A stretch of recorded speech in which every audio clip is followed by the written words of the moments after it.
I'm Scott L. Miller. It's the 23rd of July, 2026.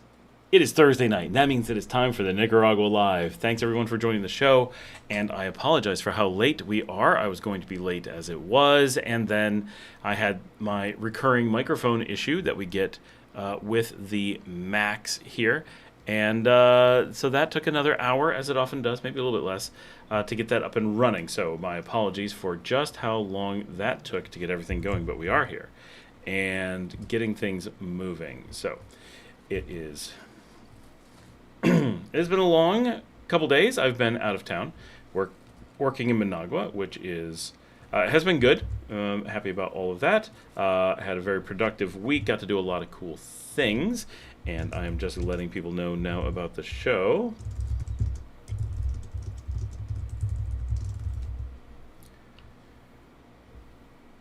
And closing down things that I'm not using at the moment so that I am able to focus. Too many things to open all the time.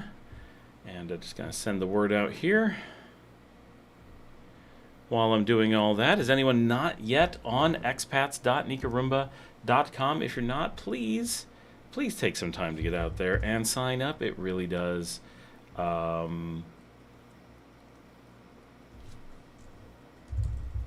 Really does add a lot of options for reaching people, getting information,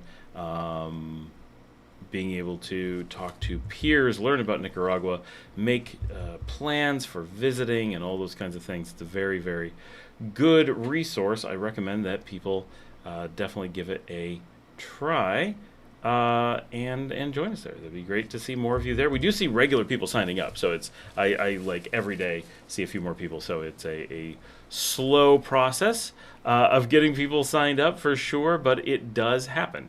So glad to see organic growth. That's how you get the people who become long-term dedicated contributors or users of a forum or a thing like that. We're currently up to, and this is actually quite small, but 172 people on the forum. I'd really like to see that hit 200 just because, I don't know, it feels good. But we don't make anything from it, so it's not important in that way. Brian says, a little late, are we? It was a long day. As Brian knows, he talked to me in the car today. Charlie Bradley says, any news updates on election rumors? And Larry says, just made my day. We're going to wait just a little bit for people to hop on because we're just sending out the link, but we do have important updates on the election situation. So not a ton, not a huge amount of insight, but we do have some very important statements that will be useful to repeat. So we're going to do that. But we've only got 7 people on. We've only been on for a minute, so we're going to let people get on here. How has everyone's week been? I was, like I said, I was in Managua. Introduced a friend to Pane y Vino, one of our awesome restaurants here in Nicaragua, in Managua. I'm in Leon. And he absolutely fell in love with it to the point where, and this is funny, and I have to send this note to him. He's not able to be on the show because he just dropped me off, or he's not able to watch the show because he just dropped me off.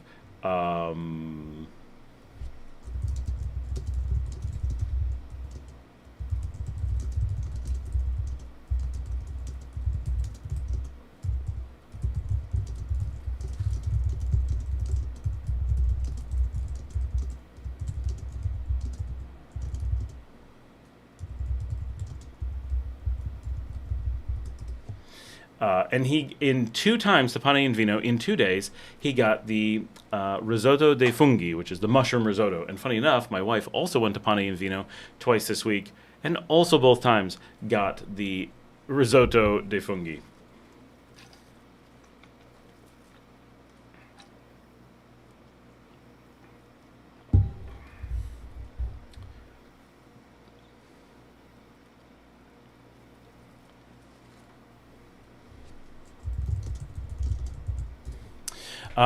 Hot here in British Columbia, Canada. 45 degrees. Oh my gosh. British Columbia is so much hotter than the hottest city in Nicaragua. What are we? I'm going to give you the temperature here in a minute. We are 35. 10 degrees cooler. Wow. Geospatial is here from Southern California.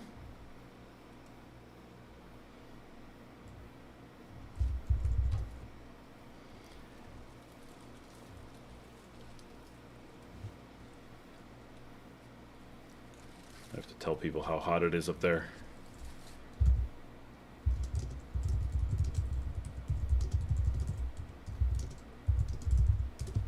That is crazy. 10 degrees Celsius warmer in British Columbia. How's the garden doing? The garden's good. We haven't gotten that much rain, so it's not the big lush green that we would hope for. Also of interest, my one cat has escaped several times. We've gotten him back in the last couple days. That's been dramatic because I often in the middle of the night am out chasing a kitten around the yard. Not fun. All right, we got some more people on. Good, good. People are showing up. Awesome. That's what we like to see. And get this ball rolling. We are going to be short tonight. I have a ton of work to do because I've been gone. But it's been really good working in Managua. But so I got to take a drive today. I've been wanting to go see a part of the Managua area that I've not had a chance to see. And we did some, like, not quite off-road. I don't want to be dramatic, but really rough. Definitely have to have a 4x4 truck driving, but it's still roads, to go check out some farm and finca areas and stuff high in the mountains. And it was really fun. Beautiful views. I'll get a short up sometime. If you guys have not seen the Ronald McDonald short from today, definitely go watch that. That was pretty funny as we drove through Managua.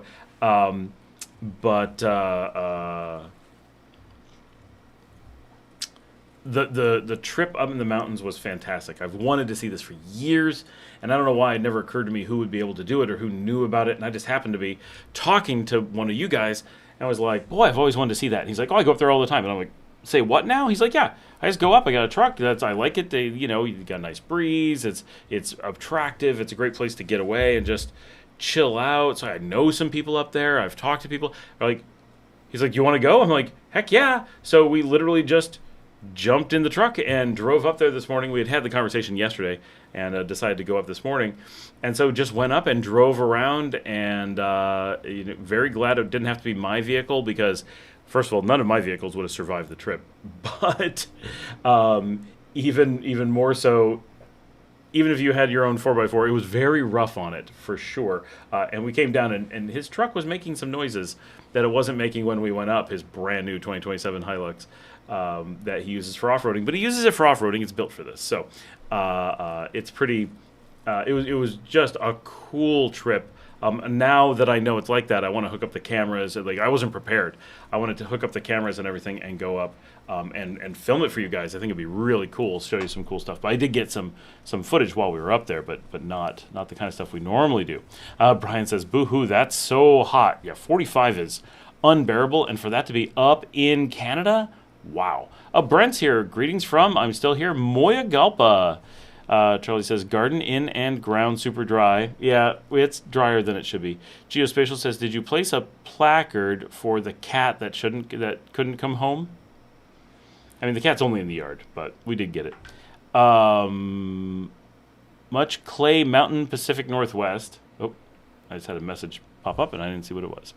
Volcano, that's the ticket I want to see. Brent says, curious as to why Pollo didn't work out for your family. I thought it was pretty nice myself. So we got there, and all the places we went to, which wasn't a ton because you can only go to so many, but we went to Paradiso, and they wanted an insane cover. Just for my family to go in, they wanted $63 for us to go in and see what food they had. And we're like, all we want to do is eat at your restaurant. We are here purely to spend money with you. And they're like, nope, you have to pay $63 for the right to spend money with us. We're like, that doesn't go towards our food? No, it goes towards nothing. $63 and you get nothing for it. And we're like, no? Holy cow. No, I want to make a point.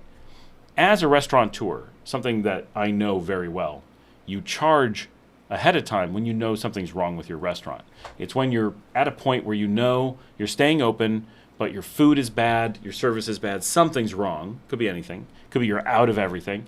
And you know if you keep letting people in, you're going to burn your bridges with them. So instead of having them leave and you get no money, you at least get as much money as you can. It's a last-second cash grab when something's wrong, right? Spending $63 to get into a door to a restaurant, something's really wrong. Really, really wrong, right? That means because if they had a good restaurant, they would just raise their prices instead of charging for nothing. So it's a way of indicating to potential customers that they no longer care about retaining customers. And we've been a long-term, multi-year customer of Paradiso.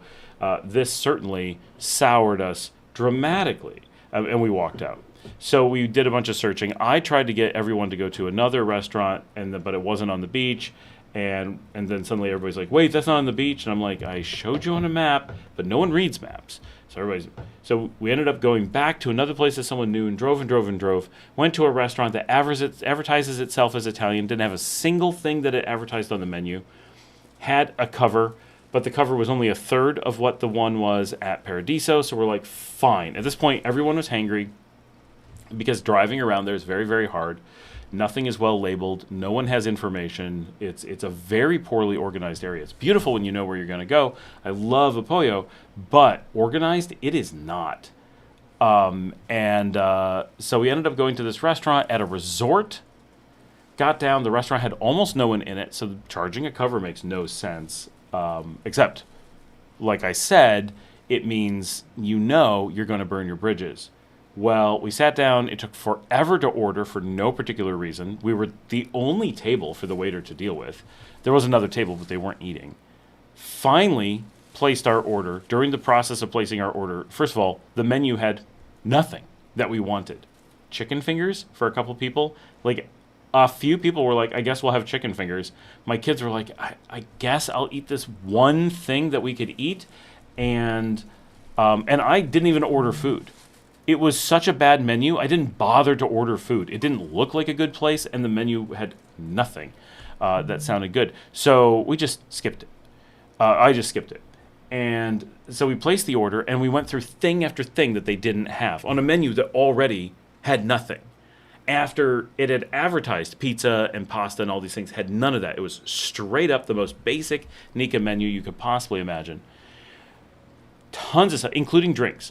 Drink after drink. Oh, we don't have that. We don't have that. Well, okay, what do you have? Stop pretending you have a big menu, or even this little menu, with multiple things. And they had entire categories. My kids are like, oh, well, at least they have ceviche. We'll get ceviche. Oh, I'm sorry, we're out of ceviche. All types. Not just one item. The entire category they are out of. Okay, what about all of these drinks that you have? Which ones of these do you have? Oh, sorry, none. Another half of a page of the menu. Completely fake, right? Got down to it, finally ordered food. Everyone, okay, we're going to go use the bathroom. We're going to stretch. Everybody gets up from the table. We're like, okay, we're finally just waiting for the food. And it takes forever and ever and ever. Finally, the waiter comes back and explains that 2 of the 6 things we had ordered, which was already based on tell us what you have, and we'll order the only thing we can eat, because remember, we're pescatarians. They came back and announced they had no fish. The waiter didn't know that one of 2 items left on the menu, chicken fingers and fish, didn't exist. There was no fish. Another person had ordered shrimp. We then realized that they were also out of shrimp. That's why they couldn't make the ceviche. But they hadn't either figured it out yet themselves or were hiding it from us to drop the bomb that another person who had ordered, because only 6 people had ordered. So by the time we were done, we know that a minimum of 3 out of 6 people they didn't have the food that they had ordered. Not one of us did they have the food that we wanted. I only didn't count as another problem because I had given up entirely. They literally had no food for us to eat after charging a cover. Now, luckily, we hadn't paid them the cover yet, and so we just got up and left. And left Laguna de Apoyo and drove to Granada. But it left us with my family going, my kid said, I don't ever want to see Apoyo again. I don't like the people here. I don't like the way they do business. I don't want anything to do with this place. We were there showing off family for the first time in Nicaragua, and it was a terrible experience to take family there because these places were just, the customer service was abysmal, right? I mean, to the point where this felt like they hated their customers. Like Paradiso just seemed like a cash grab, but it really makes it, and every member of the family that wasn't used to it is like, so this is just a private lake owned by little companies that screw people over. There's no public access, which there is, but it's very difficult to find. It's not marked. They don't have the nice beaches. It really isn't handled well. And if these companies get greedy or cruel, there's no protections really because these companies own the access to this private volcanic lake. So that was really disappointing and certainly makes me go, I don't know if I want to bother going there because is that the kind of experience we're going to run into again? Now it was, two places, but two in a row when we were trying to find something, it's not a positive experience. And it really makes me go, ooh, that's something I need to consider, that when we're going to larger places with more competition and less monopoly on access to the thing you want to see, you can pretty safely be like, oh, this restaurant sucks, we're going to go to the one next door. This is a place that Laguna de Apoyo doesn't offer that you can just go to the next door place. You have to drive a ways, go through a bunch of effort to park, walk up and down a tremendous amount of stairs. My daughter twisted her ankle in trying to get in and out of these places. Everyone was exhausted. No one was willing to go in up and down the stairs again. It was all crazy, right? And so these two anecdotes, but the one is one I've used many times before and now have no interest in ever giving them. I will never recommend them again. I can't recommend them. I can't send someone to a place that might have a $10 cover just to find out that the restaurant has no food, or maybe it does, but it's to find out.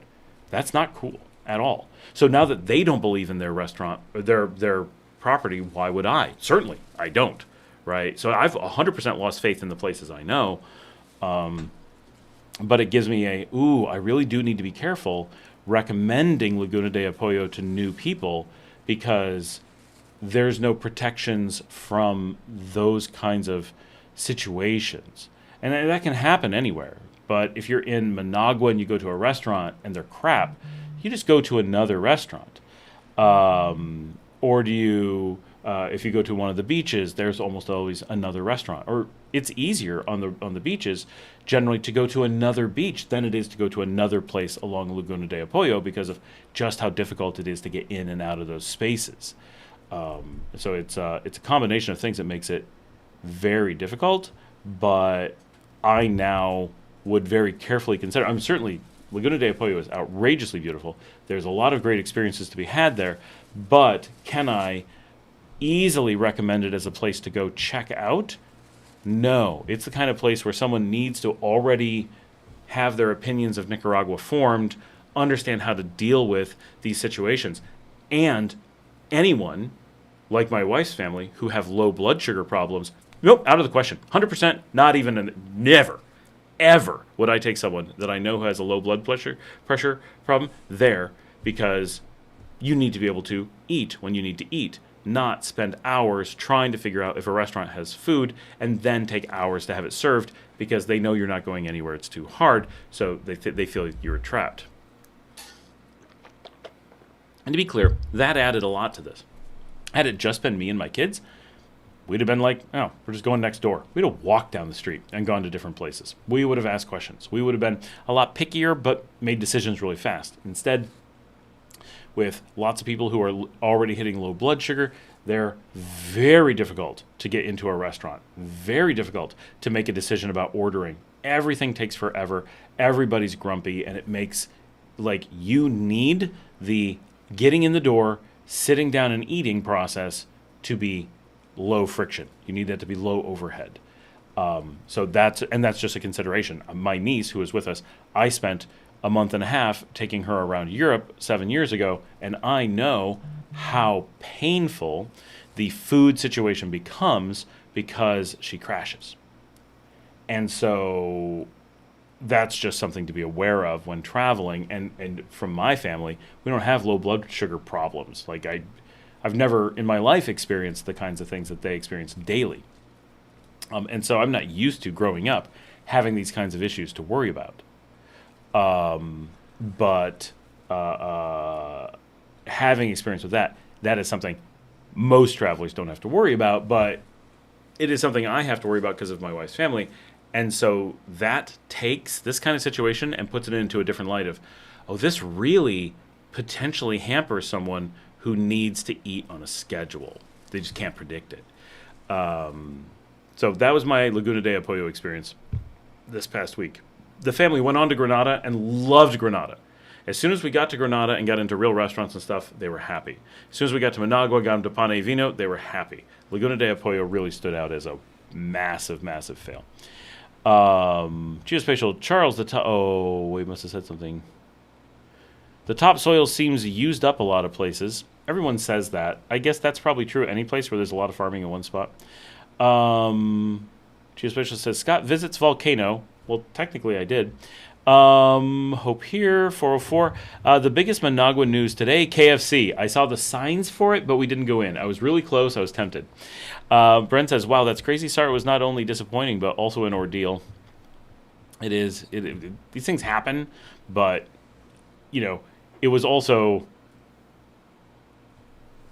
trying to feed my family is such a stressful thing that it was so disappointing to me that these restaurants were like, how much pain can we cause?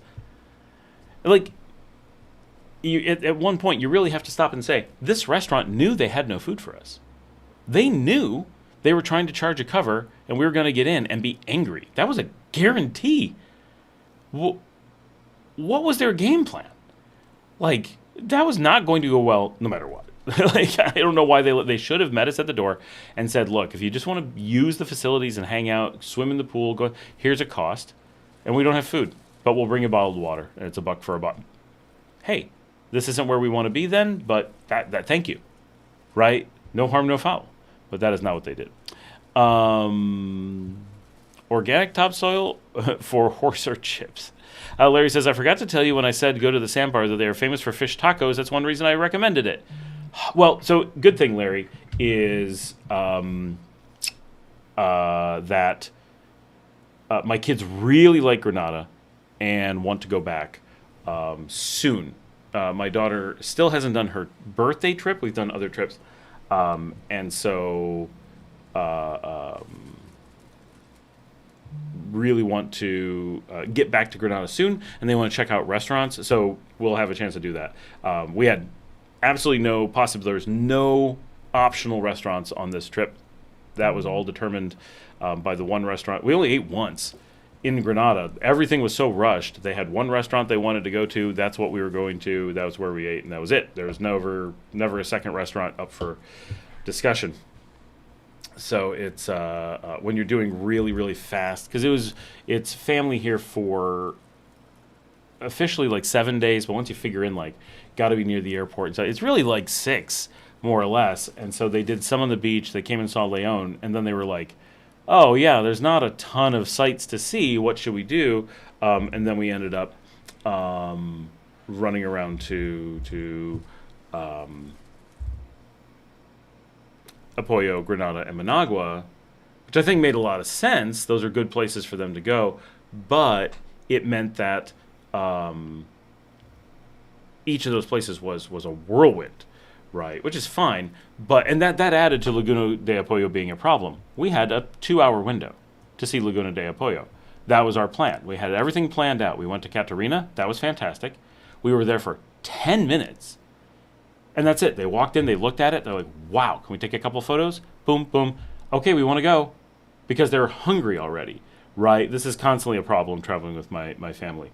And if any of you had known me in 2019 when doing my trip in Europe, it was so much stress that every day I dreaded the 5 o'clock sugar crash. But no one at 4:59 was willing. They would get angry if I mentioned food. What? I'm not hungry yet? I can't talk about this. And at 5 o'clock, they would sugar crash and needed to already be sat down eating, and they'd be angry that they didn't have food in front of them. There's no possibility of winning because they go straight from, why would you talk to me about food to why don't I have food?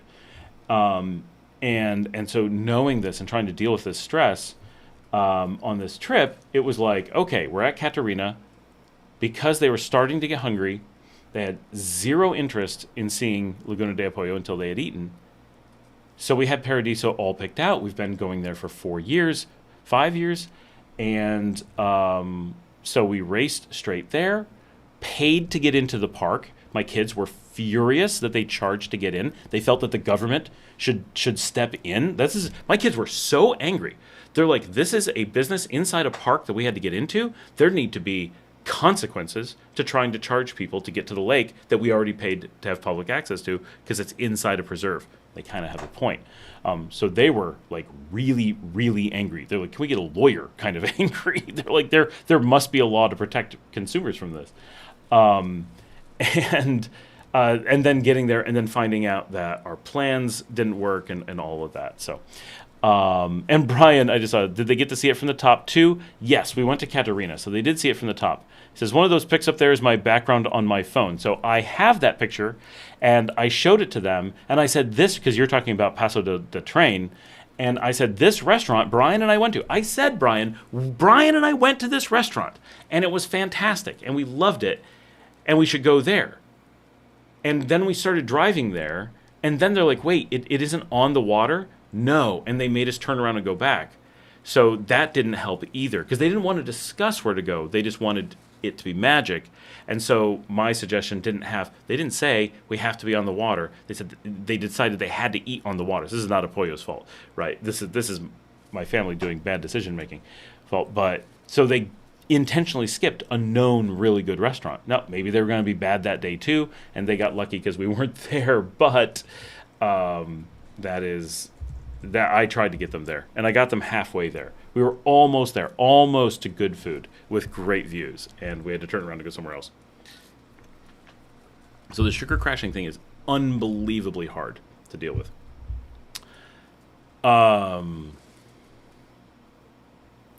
Charles says, but I'm fortunate enough to have gravity feed water from 2 miles up the mountain. Work required, but available. Nice.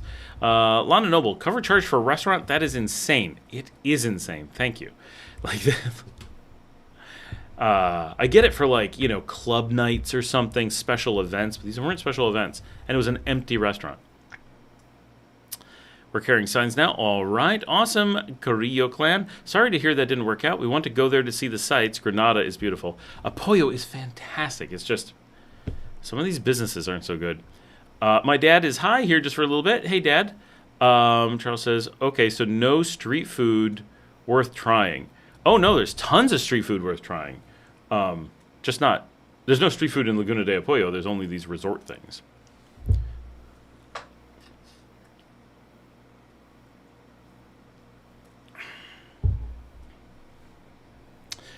All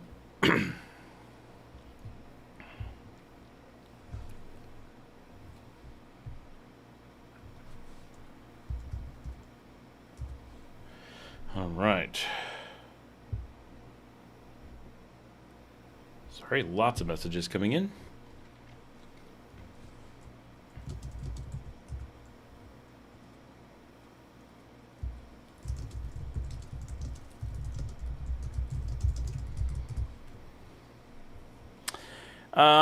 Wesley Doty, good evening. I called the hotel in Managua. I asked for the monthly price, $1,700 for the month, $1,700 deposit, and I would have to pay the electricity. Which hotel was that?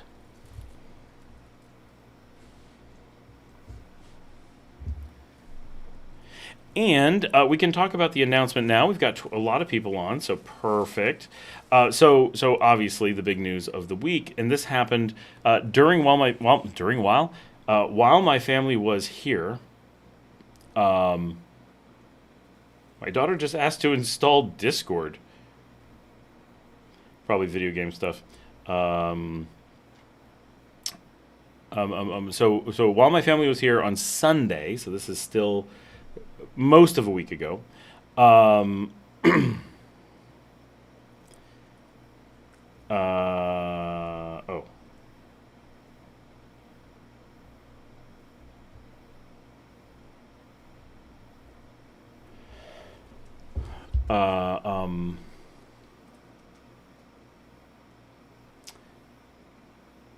my cousin's just my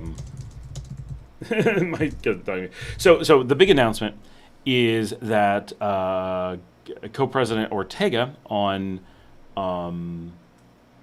Sunday night announced in very unclear language, which I can only imagine was a mistake, but could have been very strategic. Wait,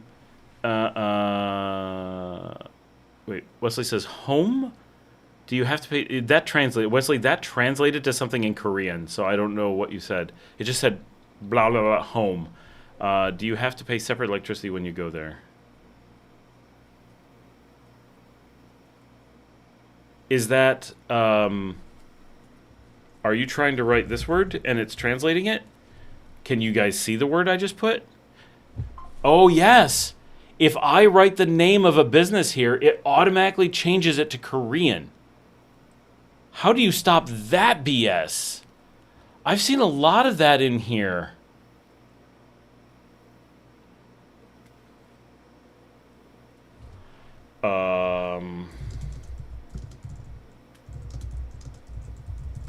That's horrible.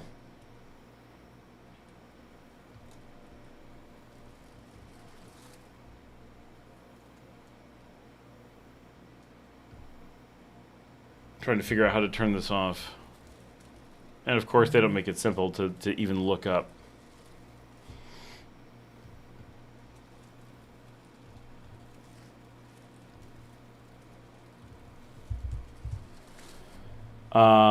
So when I say that, no. So this is a Nicaraguan thing.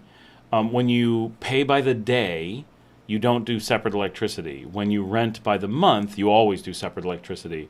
And so, unless you're paying daily rates. When you call and want a discount for time, you will always then have to pay your own electricity. And the reason, there you go, you got it to say Kodu Hotel that time. Why did it change? Weird. Anyway, so yeah, the Kodu, which is not a hotel, the Kodu apartments. So this is universal everywhere, and my places are the same. If you want a discounted rate for staying for a bit of time, you are stuck with paying your electricity separate. That will always be the case because my cousin is here. Say hello to Jeremy. Because, and I talk about this on some videos about pricing for these kinds of things, the cost of electricity can exceed the actual value of the hotel or the apartment. And so when you're doing a daily rate, that's figured into that. What is the maximum air conditioning generally that a customer could use during that time? And so, for example, in my properties, about $40 of the price of the property. That's not the full price. The 40 base that we build the price off of is the cost of 1 day's 24-hour electricity potential. And so if someone goes in and goes crazy with the air conditioning, they can rack up $40 of cost. Now, if that room costs, let's say, $60, that means our actual room cost is $20. We're charging you $20 plus $40 for the electricity. We're just bundling it together for you. So that makes it a $20 room. That's a real number. That's probably a little bit low. A room with $40 electricity would probably be more like a $75 room. But you see the point. The majority of the price is a requirement to cover the electricity. If we don't charge that, if we just didn't charge the electricity price and you stayed and ran the air conditioning, we'd have to pay for you to stay there, right? The electricity is that high in many cases. And so if you want to get a discount, you're often, when people are looking for month-long discounts, they think they're going to get I'm going to get it for half price or something, which if you're getting a normal thing somewhere, might be reasonable, completely reasonable. But when you're talking about a place where most of the cost is the electricity, it's not reasonable, right? When you're renting a hotel in the United States and you're like, oh, it's $100 a night, but if I stay for a month, I get it for $50 a night, you think, sure, they're not making as much money per night, but they don't have to have an empty room. So $50 is better than nothing. And you're right. So $50 over 30 days, $1,500 for the month. Hey, well, a hotel would rather not have an empty room. So if they project that room could be empty up to half the time, that might make sense. The electricity cost is a background in most U.S. hotel rooms. In Nicaragua, for a lot of reasons, electricity is more expensive, insulation doesn't exist, and so forth. If you cut the cost by 50%, we don't have the margins to be profitable. And suddenly we have to pay for you to stay there every night. The longer you stay, the more we lose. And so we can't offer those kinds of discounts. And so to make it that you can see the discount happening, it gets split up and you're responsible for the electricity, and then you get a serious discount on the cost of the room. And it allows you to actually see that discount. And then it allows you to have control over the electricity cost. You want to run the AC full blast, set it to 16 degrees, and never shut it off whether you're there or not the whole time? Go for it. No problem, right? Because you're making the electricity decisions. You want to save money and never run electricity at all? No problem. Turn it off and just run on fans. That electricity bill will be $5, right, at the end of the month. It'll be nothing. So it puts the power into your hands, which is good, right? Because what happens is people then go, either they have plenty of money and they're like, I don't care, I want the room cold. Great. But if you're being really cost conscious but still want it cold, you'll be like, okay, I'm not going to set it to 16. I'm going to set it to 22. Like, I can sleep at 24 quite comfortably with air conditioning. That's fine. So set it to something comfortable. I'm going to make sure that my room doors are closed. Instead of air conditioning the entire space, I'll only air condition the bedroom. I'll make sure I close the bathroom door during the night so we're not air conditioning the bathroom. Who wants an air conditioned bathroom for a shower anyway? And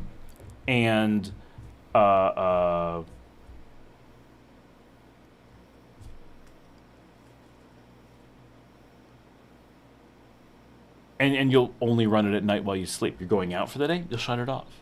Whatever. And you'll make good decisions about it. But if you're not paying for air conditioning when it's free, then you do weird things. Well, why wouldn't I run it all the time, right? It's free. And that's how we treat it normally. That's just what you do. And so it's important. Hotels just have to separate it out that way. Brent says, took a day trip yesterday to Balway. I hate Balway. Visited Zapilote, which is basically a hostel complex in the jungle. A short stroll left me so badly bug-bitten that I can't believe it. I won't be staying there, needless to say. That is not why I don't like Balway, but there you go. Wesley Doty, I guess it's just a little bit out of my price range. I probably won't use the pool or gym every day. Yeah, and the pool's really small, very shallow. It's not good for doing laps. It's fine for just sitting in. My kids like it because it's fun and you can just jump in. The gym is nice, very small. It is a very expensive property, right? You are in the Beverly Hills of Nicaragua, in the hills, in a prime location, very nice apartment. So it is pricey. I get the whole cost structure. Joe says, wow, so no Bitcoin miners. There's no Bitcoin miners for two reasons. One, electricity is super expensive here, just in general. And also, importantly, electricity is unpredictable here. So if you're Bitcoin mining and you're just drawing all kinds of power, 1 month, or 10 months, it might be $100. And you're like, great, this is not bad.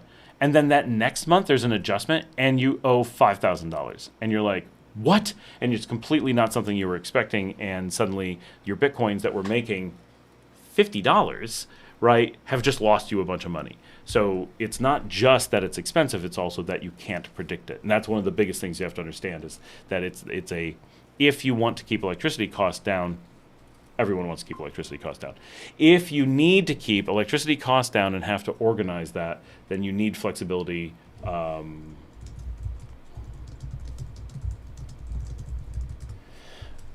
You have to have flexibility to orchestrate that.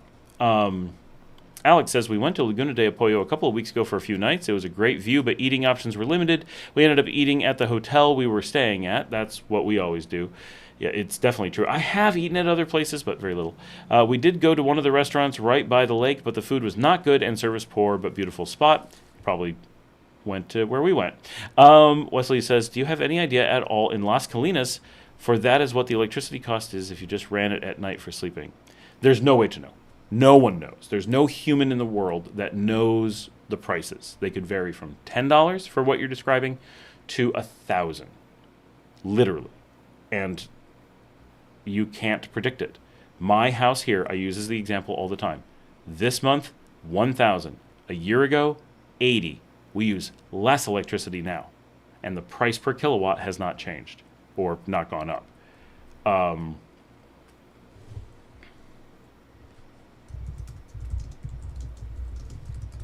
So that's important to understand. We went from 80, 85 to somewhere between 950 to 1,000.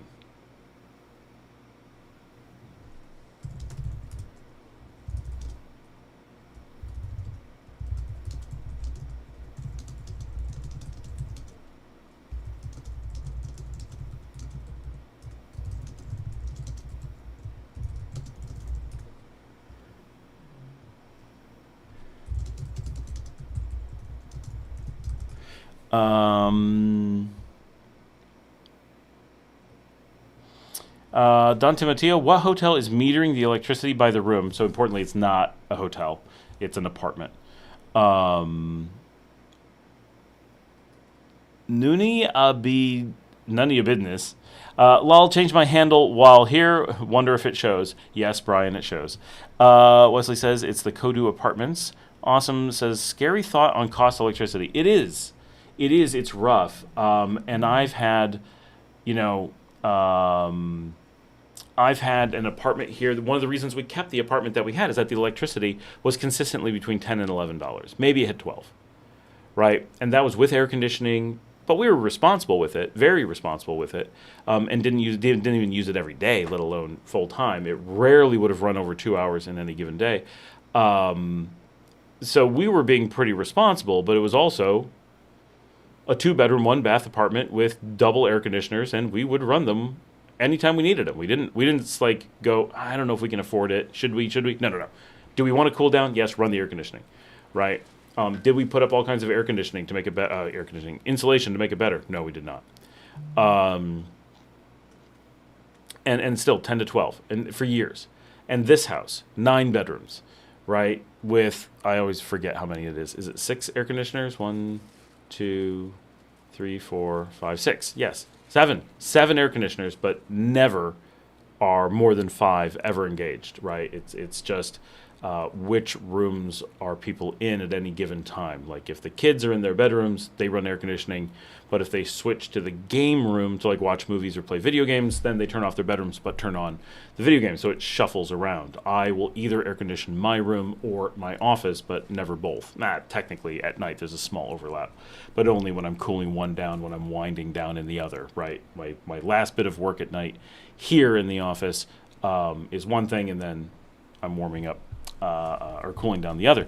And we went from 85 to about 1,000, and it varies still by a bit, but it's been pretty crazy. Charles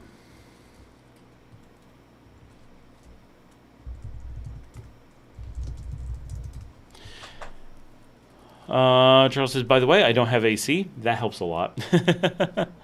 Brent says, yeah, the hippie factor is off the charts there. Yeah, like, just going there, nothing feels inviting. It feels really off-putting and, like, awful, right? Like, if I wanted to be like this, I could be in San Juan del Sur and be fancy. I mean, great that people who want to live that life have a place to congregate on their own, but not a place I want to be. So anyway, so the announcement on Sunday was that the country is no longer going to be holding, and this is very important to have the entire phrase, makes no sense, got a variable cost. It does not make sense. That's no one is claiming it makes sense or is good. That is not an implied thing somewhere behind the scenes. There isn't some Nicaragua is so awesome that they have crazy, variable, wildly unpredictable electricity. Come and enjoy the wild ride. No, this is one of the things you have to put up with living in Nicaragua, and you have no direct manual control of it. Your control of it comes purely from having flexibility. If you're in a situation where you're getting screwed on electric, you change that situation. If you have a situation where you're getting a great deal on electricity, you keep that situation. It's a major factor in choosing and maintaining apartments. One of the reasons that people shuffle around places to live here is because of wild electricity changes. And it's not like I'm being targeted. Everybody I know mentions this, from well-to-do Nicas in good, expensive neighborhoods to very, very poor minimum wage Nicas living in very low-cost housing, right? People who have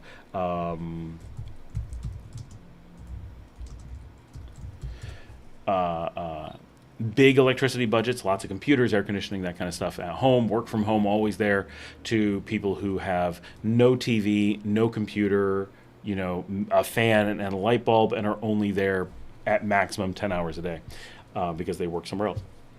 All of those people across many different regions and financial strata, income strata, house use strata, everything, report the same 1,000% swing happening to at least them directly within the last 90 days, right? Not just in a lifetime. I've seen it happen within the last 90 days. There's been stuff like this. It is wow, right? The one thing that you can potentially use, and someone's going to stop and think about this and be like, oh yeah, is moving to solar or wind power or whatever, and going off the grid.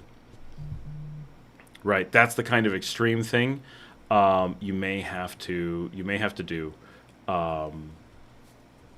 if you want permanent protection. And now there are actions you can take. You can complain to the power company. You can get a lawyer. You can have your meter checked. You can change your consumption. You can move. There are things, but you kind of have to accept that it is at best a game that you may not win. I kind of skipped over this. Silver J56, who has been a member of the channel for the last 5 months. It pops up and tells me that. Hi, Scott. Thank you for reporting on beautiful Nicaragua. See you in September in our favorite country. That's awesome. That is not very far away. 2 months, a little bit less than 2 months. Speaking of, some of you know, this isn't 100% resolved yet, but I got scammed by the state of New York.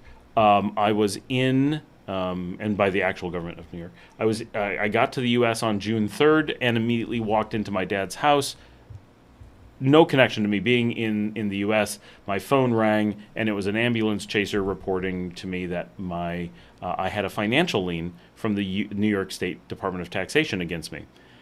I thought it was a scam, but there is a website for looking that stuff up, so I went and looked it up on a website, and yes, without having notified me in any way whatsoever, New York State had put a lien on me for tax owed in a year in which I did not work in, live in, or reside in, or have any association with the state of New York. What? So I was not notified? They notified other people, apparently, but not me. They filed tax liens against me when they have no jurisdiction. As a Texan, that is a federal crime. It is a violation of states' rights. It is a violation of Texas sovereignty. It is a violation of U.S. tax code. It is bad. And a violation of my rights. You can't put a lien against me for something you didn't notify me on. Like, this is completely insane. We have spent 1.5 months just trying to reach New York State. Only this week, so that's over a month and a half. And I have a CPA working on this. They have power of attorney in New York. I have records. I have all kinds of stuff, right? So we're well documented. We just, in the last 96 hours, finally got the evidence from New York, or suggestion of evidence from New York, enough to know what they're talking about, to finally figure out how they came up with a lien. And just to be clear, this is a lien enough to buy a house, right? This is not a small amount of money. It'll be a very small, terrible house. But it's almost exactly the amount I paid for my last brand new vehicle, my SUV, right?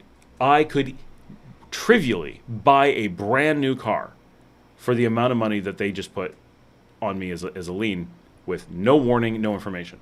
After a month and a half, we finally get the information as to what it was, and my CPA says, as we suspected, 100% fabricated. Not one thing that they have is real. They pulled some records from somewhere and fabricated a tax document, filed it, pretended that I lived in the state, and then produced all these fines and stuff to make it big. We still have not gotten them to respond. We still can't talk to them, right? In theory, we should be able to talk to them and say, look, I didn't reside in New York in that year. I didn't work in New York in that year, and wasn't a resident of New York for a decade before then. It's not quite true. 7 years.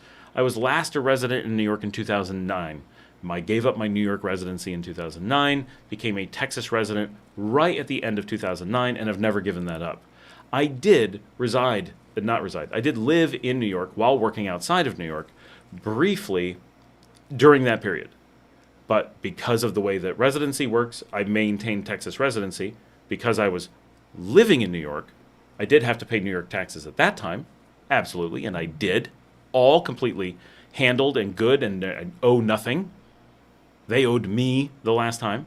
I then left the area, and then in a year in which there was no overlap, there was no close overlap. It wasn't like, well, by a few hours you left on December 31st and we didn't catch it. No, I had been gone 100% back in Texas before the end of the previous year. And so this was a tax year in which 100% no association with New York. And yet now I'm dealing. So we should be able to just say that to them, and they can be like, oh yeah, we really don't want personal charges filed against us, so we're going to drop it. But I may still have to get a lawyer to go deal with this stuff, and they won't answer us. They will not pick up the phone. They give us all these numbers. Well, you got to call and do all this stuff. There's no number to call. They don't answer for months. What kind of system is this? Like, the level of corruption here is just crazy. So we've been dealing with that.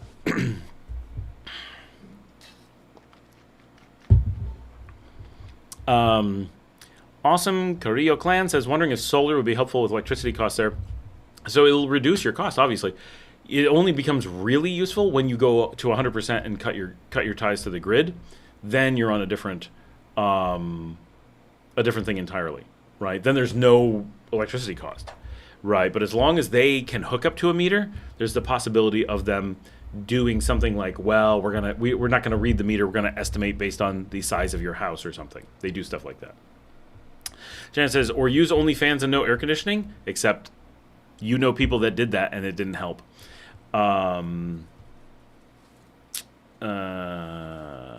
Charles says, I get to allow and adapt. Awesome says, we finally bought in Granada, currently have 7 rooms, 3 ACs, and think of adding 4 more for the family's use when they visit. Slicer says, that sounds like New York for you. It does, yeah. Awesome says, wow, sounds amazing. Slicer says, lol, I'm shocked. Wesley says, maybe in a roundabout way they're getting back at you for bad-mouthing Uncle Sam. It's not very roundabout, I have to say. And it is awfully coincidental that, and oh, I should add, this is a tax burden from 11 years ago. 11 years. It's way beyond the statute of limitations. But that doesn't matter. They have a way around the statute of limitations. So they get to just ignore that and file a lien anyway. So yeah, that they're getting around a roundabout way to get at me, not surprising at all.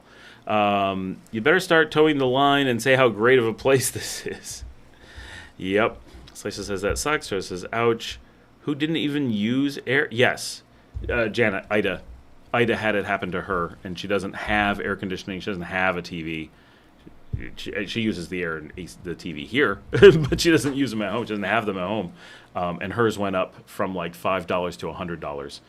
Marcella's went up from, I think she was paying like $50, and then hers went up to like $150 or something. It was unbelievable jump. But she does have one air conditioner that she uses sometimes, just at night and just maybe a third of the month, or did, not anymore. Now she just doesn't have air conditioning. Stevie's file form CMS-1, Request for Consultation Conference with the New York State Bureau of Consulation and Mediation Services. Oh, interesting. Good to know. Alex says, my in-laws in Granada don't have air. Sometimes they don't even use a refrigerator, but they get hit with big electricity bills. Ooh, wow. We do have fridges and stuff. I don't think Ida has a fridge, but I don't know. Marcella definitely does. Yeah, the electricity bills are just, we cannot determine what they're based on. So, on Sunday night, Co-President Ortega announced that there would be no more elections with interference. Now, the important part is elections with interference, right? That is not the same as no elections. It could be interpreted that way if you say, well, there's no way that the U.S. will not interfere, and it's so big, there's no way for Nicaragua to stop it, except for not having elections at all. That is a way to interpret that statement. Not a very good one, but it's a way. And so that seems to be, and to give a little credit to Reuters and other Western media, I don't know why we would, they don't earn it in any way, but to give them a little bit of credit, a lot of the speech was difficult to hear. It was a little bit mumbly, and there's loud music in the background. So it is a little, and it's in Spanish, of course. Reuters, I assume, has Spanish speakers on staff, although from their reporting, you wouldn't know. So Reuters simply reported that all elections have been canceled. The entire concept of elections here was gone, which is not at all what happened. What happened was something that was very gray area. It's plausible, based on what Ortega said, that elections would be halted. That would be one way of interpreting what he said. So would lots of other things, including moving to a U.S. or a U.K.-style government, which of course don't have elections in the way that the world uses the term elections, where you vote and choose someone. It could be moving to a parliamentary system. It could be simply putting in safeguards against interference. A number of things in that vein. There's lots of different spots that could be there, and that leaving open to interpretation, I think, was probably poor, but it may have been very strategic. It's hard to say. What we have this morning is Rosario, Co-President Rosario, gave a further clarification after the National Assembly also gave a little bit of clarification. The National Assembly did say they were meeting to speak on, I'm paraphrasing heavily here, so my apologies if this is not accurate, but roughly they're meeting to speak on and plan for election reform, right? Protections and reforms with restructuring of the Constitution to create a framework for the government. Co-President Rosario this morning made it very clear that it is elections, yes, interference, no. Still very ambiguous. When will the elections be? We don't know yet. How will we stop interference? We don't have any clue, right? I guess I could act just as clueless with the first one. We don't have any idea about either. Everyone seems to be pretty much on board that the immediate scheduled elections in 2027 will not be happening in 2027. But we also knew there was no way that was going to happen without interference. The interference is public. It's not just the things that we talk about. It's not just the conspiracy-ish things or the things that people are surprised by, which they shouldn't be. No one should be surprised that nonprofits are government arms. They are by definition because they don't pay taxes. They are an arm of the government. They are at the discretion of the government, right? Like, they are a government agency one way or another because they don't pay taxes. And therefore they have to do what the government wants. Many nonprofits are actually functionally arms of the government that are created by the government. That may or may not be the case of any particular one, but those exist too. We know that there are entities like that interfere with elections here. That's a given, but a lot of people try to act surprised by that as if they don't know what a nonprofit or a business or government is. Those are to be expected. And it's not some big conspiracy. It's just basic, this is what a nonprofit is. What did you think they were? But also, we have propaganda that might be going on, a lot of different mechanisms that may be going on, but a big one that people tend to overlook as being election interference is things like the President of the United States openly threatening to bomb Nicaragua. That is about as clear of election interference as you can get. And someone made the quote made the statement on the channel that without free and open elections, you cannot have a legitimate government. And that's not actually true. That is purely opinion and false, right? 99% of human history has not had anything of the sort. We don't get to just determine that politics is always done one way. I can see why a lot of people think that that's the good answer, and maybe it is, but it's certainly not the only answer, right? And we don't get to just say, well, I heard about this one thing that I've never seen in practice, because good luck telling me a country where you've seen that in practice. And I'm not just picking on the U.S. Nobody has free and open elections that are not being manipulated by other countries, where there are no outside pressures. And very, very few countries even have those elections, right, at all, let alone in an undisputed kind of way. But if you take their point, well, okay, that's great, but the only way to have free and clear elections would be to do everything to stop the outside interference before you allow there to be a vote. There's some validity to that. And surprisingly, that's what Nicaragua says they're doing. So it was an odd reaction to be like, the only way this could be good is this.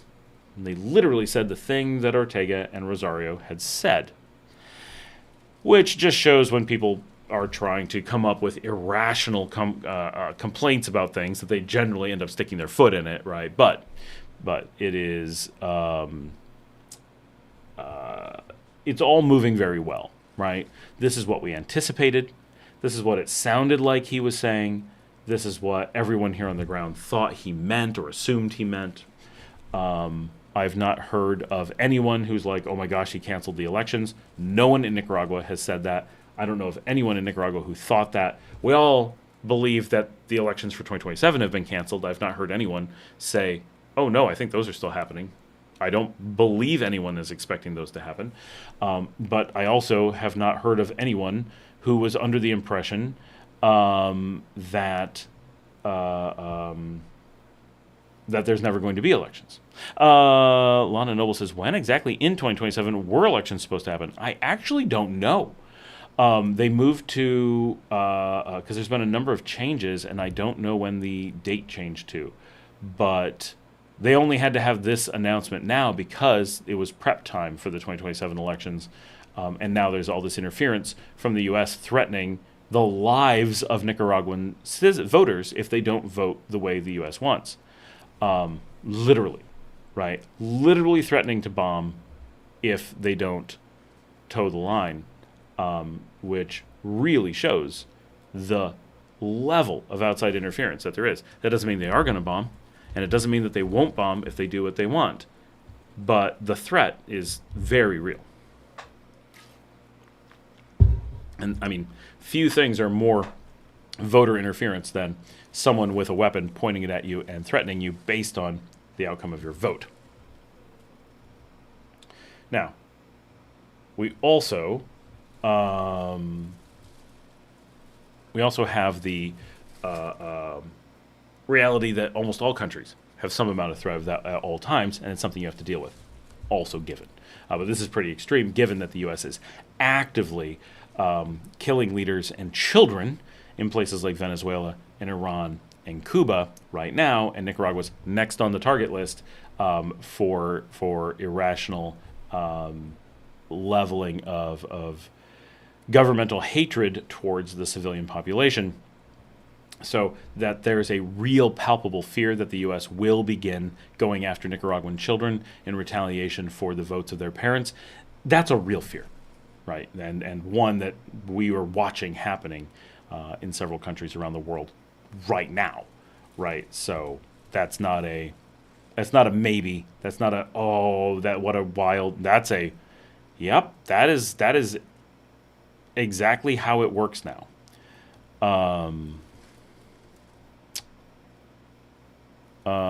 My in-laws in Grenada over there. What I meant by roundabout way is that the Fed's going through New York State.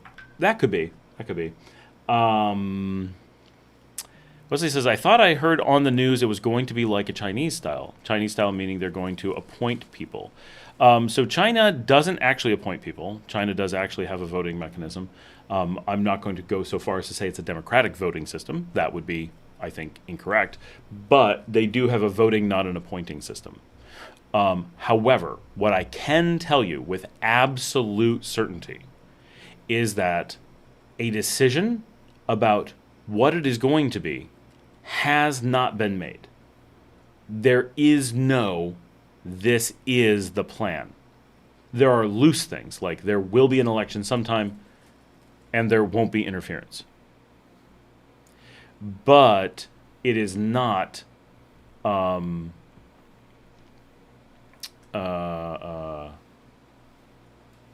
it is not a, we're going to a Chinese style, we're going to a parliament style, we're going to a U.S. style.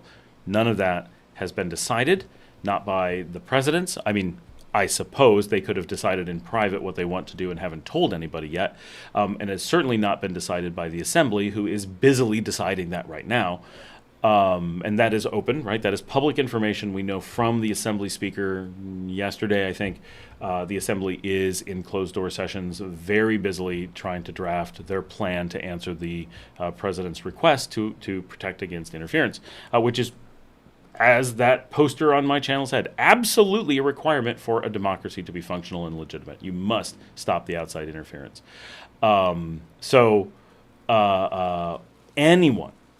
Anyone, no matter what the source, who is telling you what it is going to be in Nicaragua is flat out lying.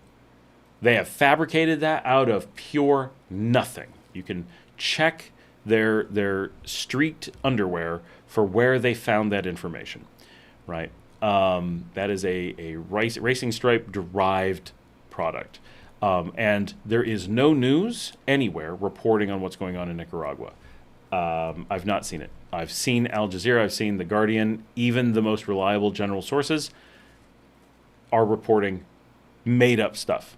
They're working from nothing and claiming quotes that they don't have sources for, so there's just none of that is going on the ground. So it's pretty straightforward at this point.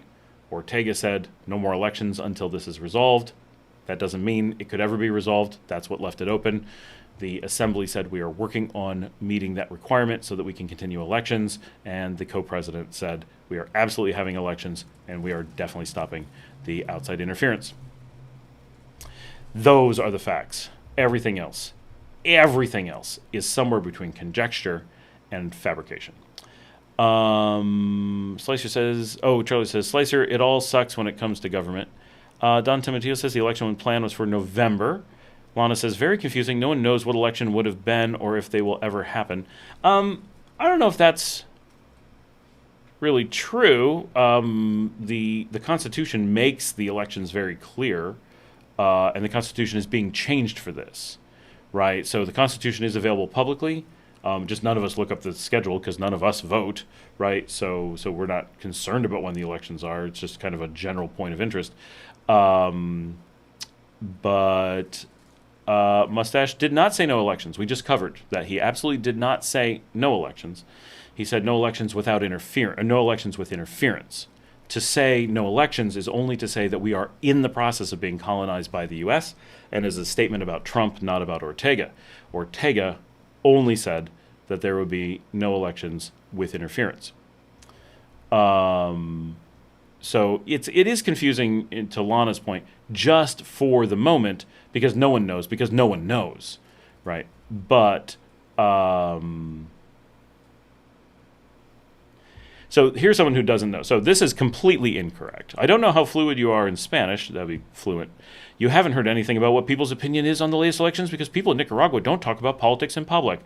Well, that's just, okay, so Factor, you are deluded because you speak Spanish and you just quoted him. You said no elections. He did not say no elections. If you would like to go listen to the speech again, I provided a link to it, right? The only people who said no elections were Reuters, and they said so with no quote.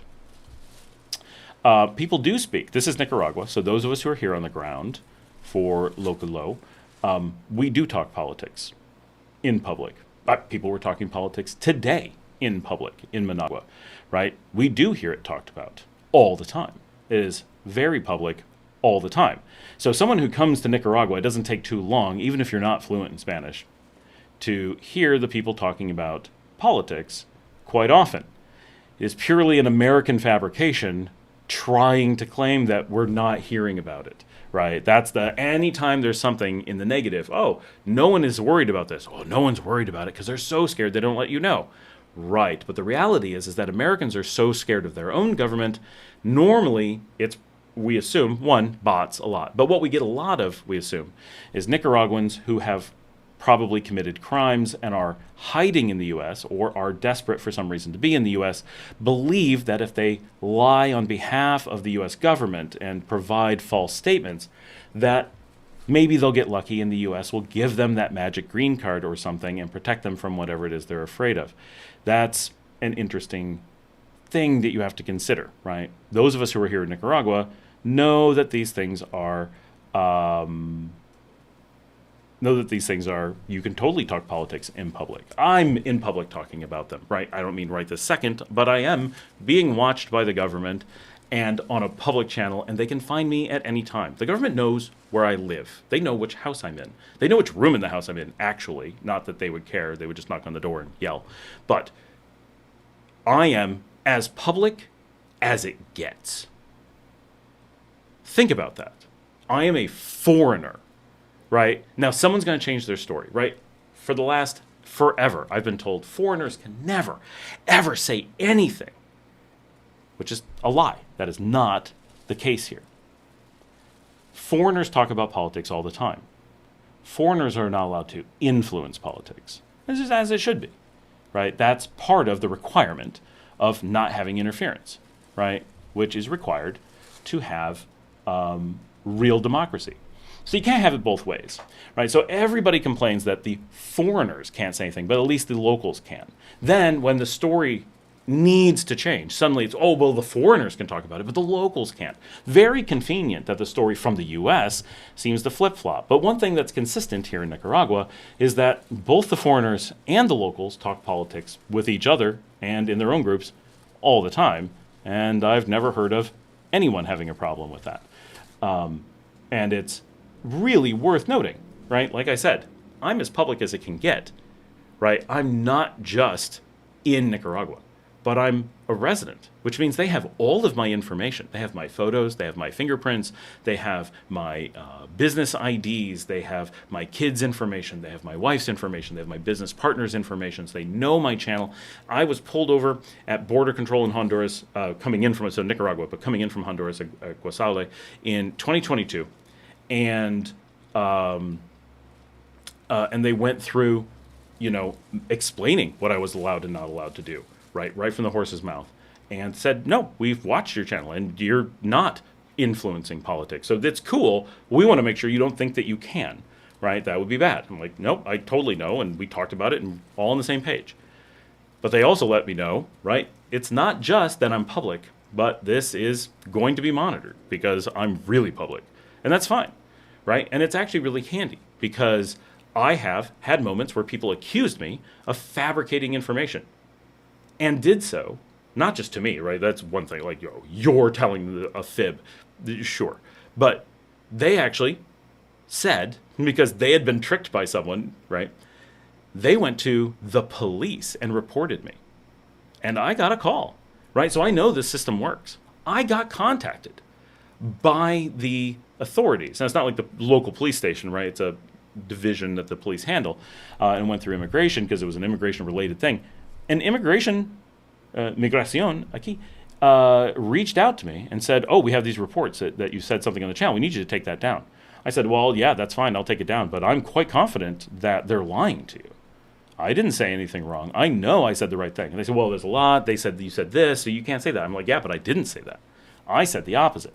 They're trying to get me taken down because they want to make it look like what I said was false so that a actual scam can be run, and they're trying to trick you. And the police were like, what? I'm like, I completely stand by my transcript. You can look through the transcript and see exactly what I said. I'll take it down while you read it. I took it down. They read the transcript. They called me back, and they're like, you're absolutely correct. We were lied to. Your show was correct. Put it back up. And say that we're putting it back up, right? So I know that that system works. So that you can, so there's no gray area here. Can you talk politics in public in Nicaragua? We're doing it right now. You're doing it right now. You're posting publicly. Now, you may be hiding your identity because you are afraid of being exposed as, I don't know, being in the U.S. or something. And that's fine.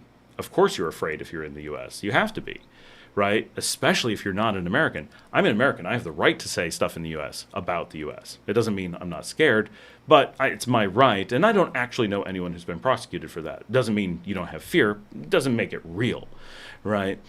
But if you're not an American citizen, you don't have those rights. And so if you're saying things that don't toe the line, you're in danger for real.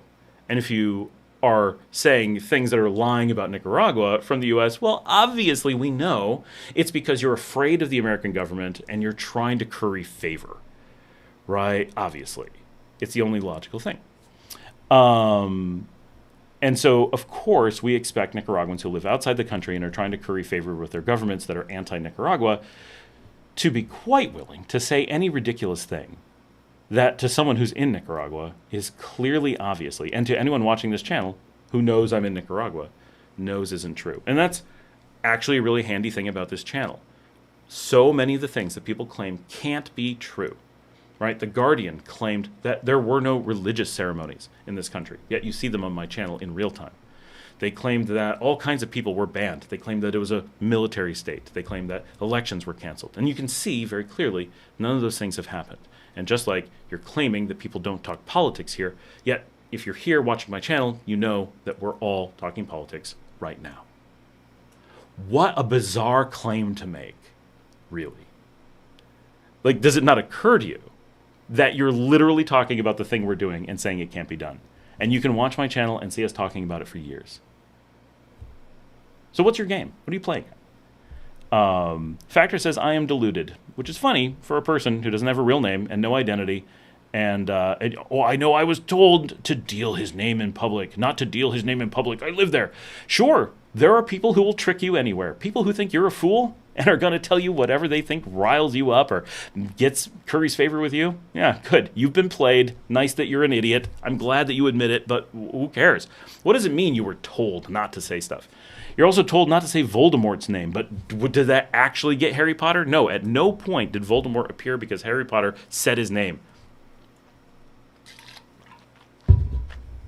Like, you actually think you can't say the president's name in public? People say it all the time. All the time. Like, you're crazy. Charles says, worthy estances. Factor says, true dictatorship. What is? That you were told something by some random person? That makes someone a dictator? Well, you're not allowed to say Trump in public. Now it makes him a dictator. Is that how that works? Because we just did it. Public, you better talk about the mustache. What are you talking about? I said his name. What? Isn't it? It's just gibberish. Wesley says, look at our system. Add a 330 million people. Trump and the last guy are the most dynamic, smart people this country can come up with. Spiro Revic says, what is the most economic way to get to Nicaragua from Europe? A really good kayak. From Europe, almost certainly, your best bet is going to be, I've done some research on this. I think it's still Madrid, and I think it's going to be through San Jose, Costa Rica, and then taking a bus. I mean, we're talking most economic. Taking a bus up from San Jose to, assuming you're going to Managua, adjust as necessary. But take a bus up from San Jose to Managua. It's really not that bad. Sometimes you can get deals from Shipful into Costa Rica, but very rarely. So sometimes you can get flights into Panama City. Those are the only two that are really good deals that I've ever found. You might be able to get some good deals from time to time if you can fly through the U.S. to do a flight through Miami and then down, or a flight through Houston and then down. But almost never is that going to be your best bet. Getting somehow to Madrid and then hopping Madrid to either San Jose or Panama City will be your best bet. Both of those can fly you or bus you to Managua. The cheapest, though, is the bus from San Jose to Managua. Most of us just look at San Jose, Costa Rica as our European-facing path. Now, we are expecting our own direct flights to Madrid soon, but we don't know exactly when that's coming, but they have been announced. That doesn't mean they're coming within the next 6 months or anything. We hope they are, but we don't think so. So just be aware that we do have that coming in the future, so keep an eye on it. That should be Air Europa, Iberia, Madrid to Managua. But right now, still got to come through San Jose for the best deals. My dad is leaving. Have a good night, Dad. Love you. Wesley says, it's like voting for Pepsi or Coke. We're going to give you two guys, and this is your choice. Go ahead and vote.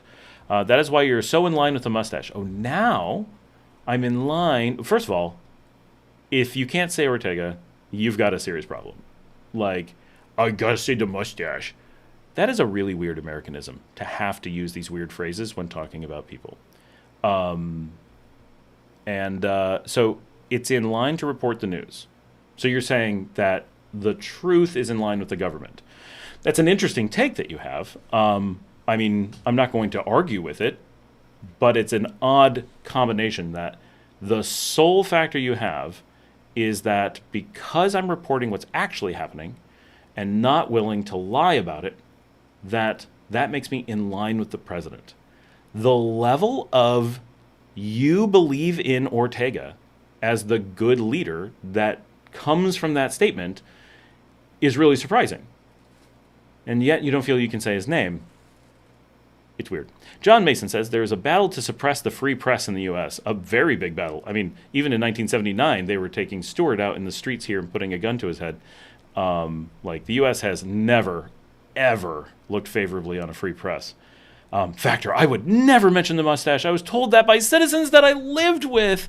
They were citizens as an American. We covered how you were played for a fool, right? Like, you're just a moron. Billy says, try saying anti-government things in public and see how that goes. Well, so here's the problem, right? This is the trick. This is the trick that Americans have been taught is, what anti-government thing do you want me to say? Do you want me to lie about something so I get in trouble for lying? Because I'm reporting what's actually happening. I'm not giving an opinion. I'm just telling you what there is on the ground. So now you're saying, go do something that I'm not allowed to do as an American, which is state an opinion, right? Because I'm not saying anything pro-government, nor am I saying something anti-government. Those are opinions. Those are influences. Those are illegal for an American, or for a foreigner, which an American is, but for all foreigners. And it should be illegal in the U.S. It only isn't because there's no democracy, so it doesn't matter. And this is the funny thing. All of this concern, all of this, you can't say his name, oh, you can't talk about politics, all of those imply one really important thing. And that is that you believe the system is a democracy, because only democracies are affected by the public opinion of the government. When you have like a real king, like King Charles, right? He's a real monarch. The public opinion doesn't matter. You can say anything you want. You can like him, you can not like him. Doesn't affect him in the least. He has no fear of that. People have fear of public opinion when they can be voted out. You are trying to create this. He's a dictator. I mean, is he? Because you're acting like he's not. You don't believe he is, or you wouldn't believe these things you're making up, right? And there's always this ploy. Go do this thing. Go do this thing that's different than what we're talking about, and see how that goes for you. Well, that's fine. Why are you concerned about that? Is there something you want to say in public that's true, that is anti-government, and you think you won't get away with it? Tell me what it is. Tell me what this thing is that you once said. But so the problem is, right, is this artificial construct of, well, go do this wrong thing and see how it goes. But we're talking about what things are right. And at no point is reporting on what's actually happening ever not right. And never has it been a problem. Tell me anyone who's had a problem with that anywhere. Right? Even the contrived, weird, not even real examples that people give up do that stuff. Right? So, sure. And one of the things that's great about situations like this is people like Billy and Factor 9, and they really show how much fear there is from people abroad, right? That things like us actually being able to talk about politics without the fear that Americans have to talk about politics is so evident and can't be refuted. That you can be pro-government, anti-government, whatever, all over the place all the time here in Nicaragua, that you really have these conversations out in public. You have them at restaurants, you have them at bars, and no one's ever like, you can't say that here, right? Now they'll say that to you when they think they can get your money and they're setting you up or they're trying to get you to leave or whatever. People are going to manipulate you, especially if you come across as an idiot, which this kind of conversation, there's no way to say the mustache and not sound like a complete and utter tool. You can't. It's not funny. It's not interesting. And it's not like saying the mustache stops you from hearing the word Voldemort, right? So unless you actually think that he has a magic spell that hears his name, do you think if you say Ortega 3 times in the mirror that he actually shows up behind you and waves an FSLN flag? Like, that's not actually how it happens. But you think you have to type the mustache, and you think that an AI scanning the chat will pick that up differently than saying Ortega? That makes no sense at all. But it shows how freaking dumb you are. And so if you exhibit that kind of morinity on the street here in a foreign country and come across as a tool like this, here's something we talk about a lot. Expats are always up for being scammed.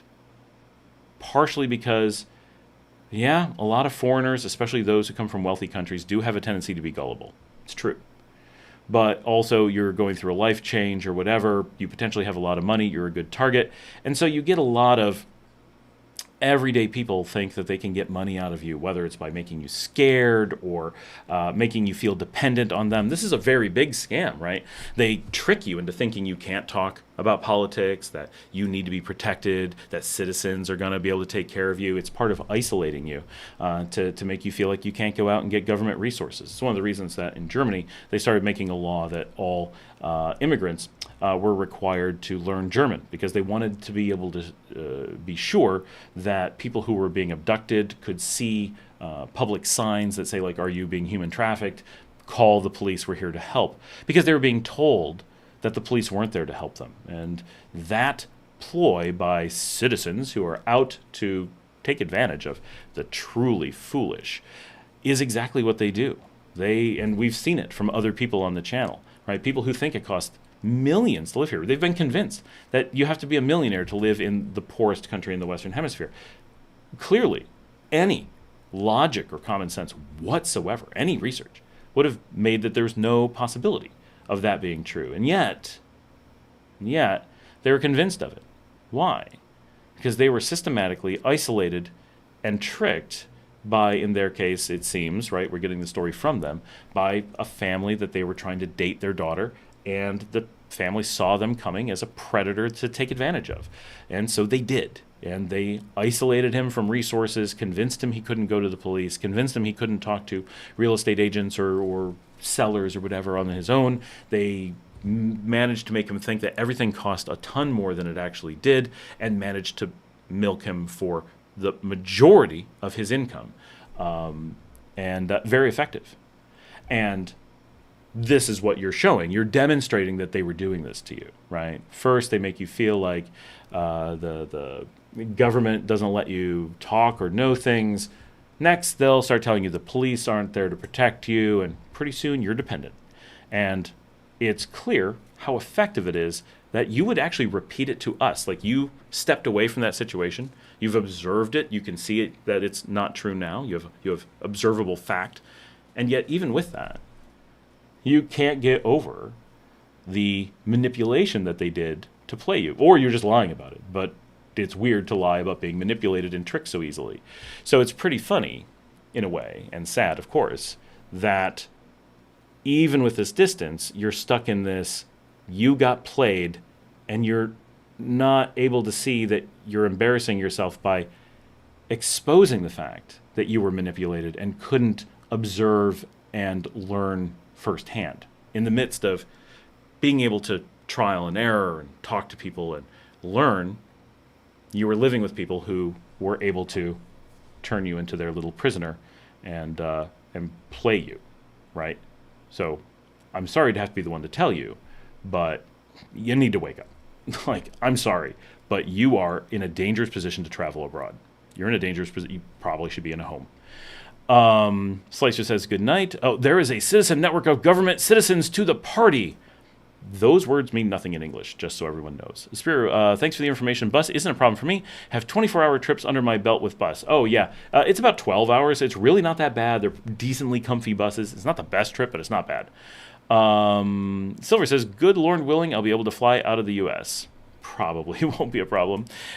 Slicer, lol, oh, how the turntables. Factor, as an American, I was advised not to speak his name. You are a moron, government. I lived there. We've been over this, and I live here, and we can say his name. So, like I said, you were played for a complete and utter fool, and it worked. You so defend the mustache. Please tell me where I defended him. You keep saying this, but you haven't said what I said to defend him, because your life depends on it. How does my life depend on it? So maybe you think, I don't know what you think. Do you actually think that I, as an American, who was just in the U.S., I mean like weeks ago, but I was just in the U.S. weeks ago, how does my life depend on it? Please explain this to me. What do you think can happen to me? How am I trapped? I was in the U.S. I am a U.S. passport carrier. I am a U.S. citizen. I have been in multiple countries every year. At any point, I can just stay in them. I work in multiple countries in this region. I have offices in multiple other countries in this region. Any one of those countries, which are not my home countries, would automatically give me a place to stay. I'm not saying they're going to pay for my hotel. They would let me stay indefinitely because I'm an employer there. They may make me do some paperwork, jump through some hoops. Some will be easier than others. All of them will definitely allow me to stay. In many of them, I do direct work with the government and would need no paperwork at all. I can simply walk across the border, say, I'm here, I need to be able to stay indefinitely, and I'm done. But I also can just go to my home country, by bus if I have to. And yet, you think I'm somehow... what do you think? Do you hear how dumb this sounds? John Mason, can you give me a quick synopsis? Are you asking me of which synopsis? Absolutely not. Filled with party C's. You are a tool. Okay. Slicer, well, it's been fun. I'm heading out. Have a good night, Scott. Factor, I lived there. He keeps saying this. You do realize I live here, right? As do about half the people in this channel. We're here right now. Billy says, I'm not afraid of the place, but I would not give my opinions. By the way, you have something on your chat that says not to discuss politics. That is true. I do. In the situation that we have such an important political thing going on, I'm kind of looking the other way and allowing a little bit of politics. It is not a channel for discussing politics, and it is not a place for it. Also, I think I also have a thing that says you're not allowed to lie. Like, we have a very strict no lying to my audience rule in general, which Factor 9 is doing, but he's doing so poorly and proving the point that it's fine. So, Billy, you're right. No one should be afraid of the place, which, of course, counteracts Factor Nine's thing as well. But also, we should not give our opinions. You are correct. We should not give our opinions. And I'm very careful not to. Right? I give opinions on politics, but not Nicaraguan politics. For example, I have opinions on British politics or foreign policy. And I'm willing to talk about those because they're not Nicaraguan politics. And that's maybe not great for the channel, but it's not a problem in a country that I'm living in. My opinion of Nicaraguan politics, pro or con, and it's probably mixed as it is for most people most of the time, is no one's business because I'm not part of the citizenry, so it doesn't affect me. So while I may have opinions, they don't matter, right? They don't affect me or anyone else. So I shouldn't be giving them. But that's not what we're doing, right? We're reporting. There's a big difference between reporting on the situation and talking politics, right? So the thing that Factor 9 is claiming is that you can't tell the news in Nicaragua or mention people who are political. That's not the same as being political. It's not the same as talking politics, mentioning, who's the president of Nicaragua. Well, there are actually two presidents. There is Ortega and Rosario. They are co-presidents, and they're written that way all the time. Nothing in that statement is political. That is a journalistic statement of fact as to what the political organization of the country is. We're allowed to say that all day long, right? No problem whatsoever, as foreigners or as locals. As locals, people are allowed to have opinions, and they're encouraged to have opinions. It's required for a functional democracy. There's no known problem there. I don't know of any person who's ever experienced a problem there. I've never heard a story. None of the people who make these wild claims that can't be substantiated have ever come up with a story of that being a problem here that I'm aware of. Ever. So, even with all that, I don't know of a single expat who has ever had a problem from giving an opinion. I would expect that they exist, and I just don't know about them. But even that, right? Even that very hard rule, which they're very clear about and go to a big point about, that foreigners can't be influencing anything, meaning giving their opinions, or worse, right? That's just the most mild form of interference. Even that, never have I seen any hint of reaction to, right? I have seen expats in bars screaming very verifiable false things about the government and complaining about them, right? Clearly repeating propaganda, which is clearly illegal. Does anybody react? No. The bar doesn't react. The patrons don't react. But people will argue politics with them openly, right? And so as much as it shouldn't happen, and it's best that we all stay out of it, and I appreciate that you, as well as I and many others, do. Like, I think the community has been very, very good about keeping the opinions out of it for the most part until, someone just comes along and says something fake. Being able to report on what's going on, absolutely. And that's one of the ways that we can pick out when there is this real fear from abroad, is the fear of us reporting from the ground, actually showing what it's like here. That's when it's really hard to dispute that, right? And because the news is so black and white in the north, this is happening. Really? Okay, where is it happening? Right? Oh, you can't do this thing. Okay, here I am doing this thing. What do you think? I'm just noticing something on a screen. Silver says, that is foolish rhetoric, lol. Just be a cool person. Don't be a D or a C. Be sensible, a sensible expat. Put out good vibes and you'll meet resonating people, beautiful people all over the world. Jan says, wow, I live here too, and I was away with a student, so now I have to go back and read all the comments. Oh, Janet, you missed it. Rod the Realist, how is the internet in terms of speed and reliability for remote work? I do a lot of Zoom meetings for my job. Thank you. So the internet here is excellent.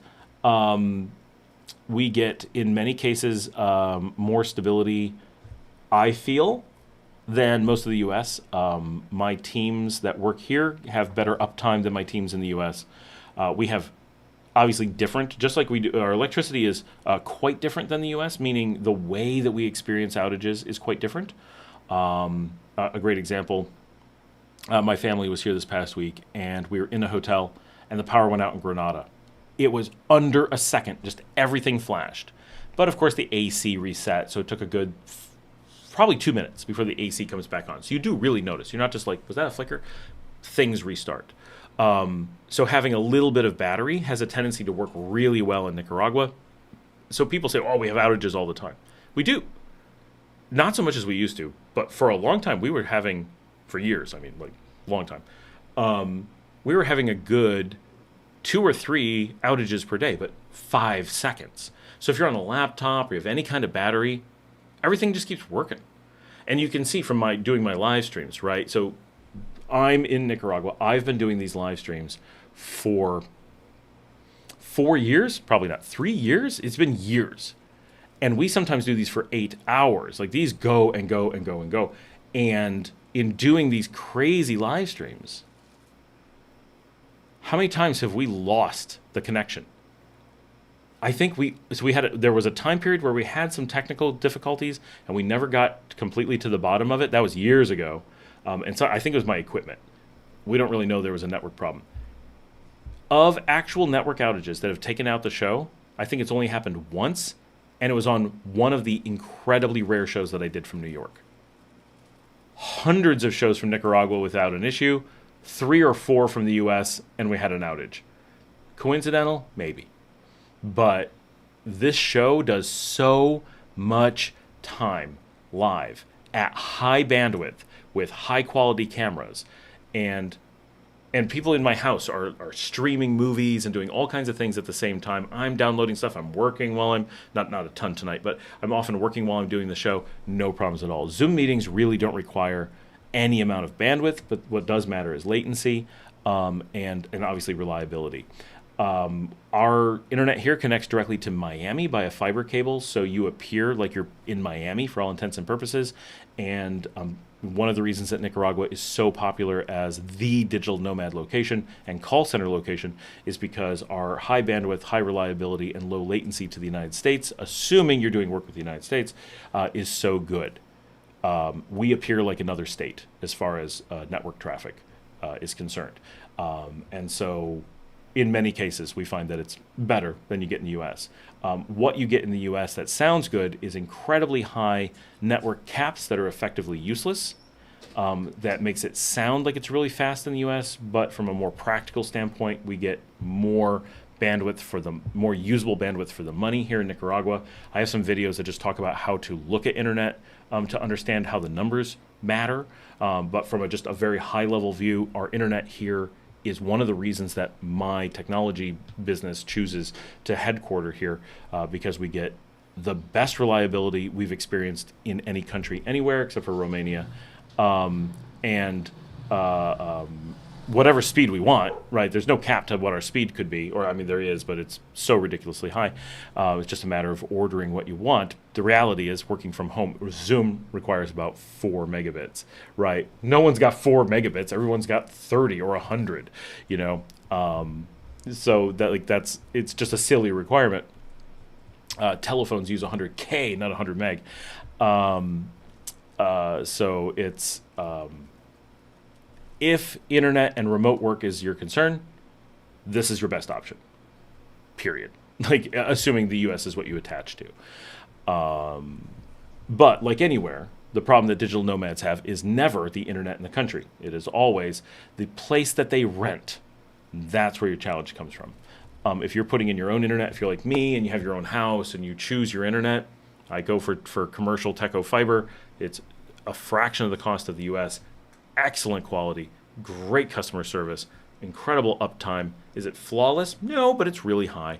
and so forth, right? Better than I normally got in the U.S. I did have a house in Texas that had essentially zero downtime for like 8 years on FiOS at one point.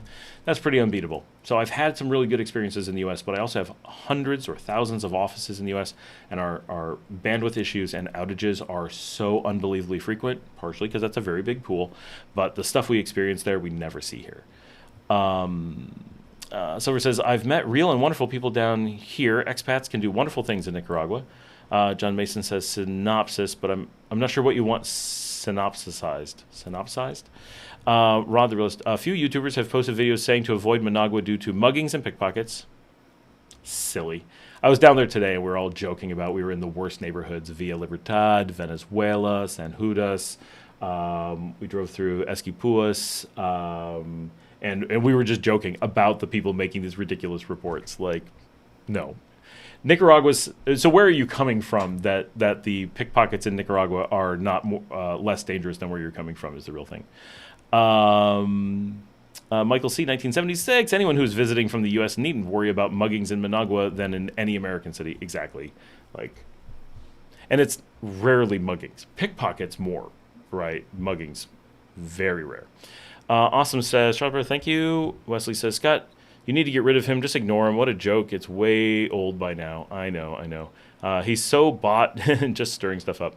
Lana says, okay, elections were supposed to happen in November 2026, then it was moved to November 2027, but couldn't find exact dates. It is undeniable that poor Nicaraguans are better off today than they were 15 years ago, and they aren't complaining about it. I rarely see poor people who are better off complaining about it. It is true. Kevin says, nice. I haven't watched one of these in months, and I tune in, and you're talking about exactly what I want to hear you talk about. Well, good. Hey, Kevin. How you doing? Ramon Garcia says, how is the Carretera Costanera going? Do you find yourself making more trips to the beach? No. The Carretera Costanera has, as I've said, zero effect on us and doesn't do anything to make it easier for getting to the beach. And it's not supposed to. Right, that is not its goal. It doesn't connect anything anywhere to make the beaches more accessible. What it does is it makes the beaches more accessible to each other. So it's not that anyone's expected to go to the beach more. And also there is no Costanera in this part of the country at all, even though I live near the beach. And we don't even know if we're getting it because no one can figure out where it will go or what purpose it will serve. And we've not seen it anywhere. Right. The nearest one that I know of is like at Boquita. I was down there and it goes to nowhere useful. Right. And it was 100% empty, 0 cars on it when I was there. Not because it went to nothing. Like you had to go so far out of your way to use it. But that's not its goal. Its goal is to make beach communities able to connect to each other, which has a very small value. We expect that to really do nothing. Its real value is one, getting somehow, this is truly mind-blowing to me.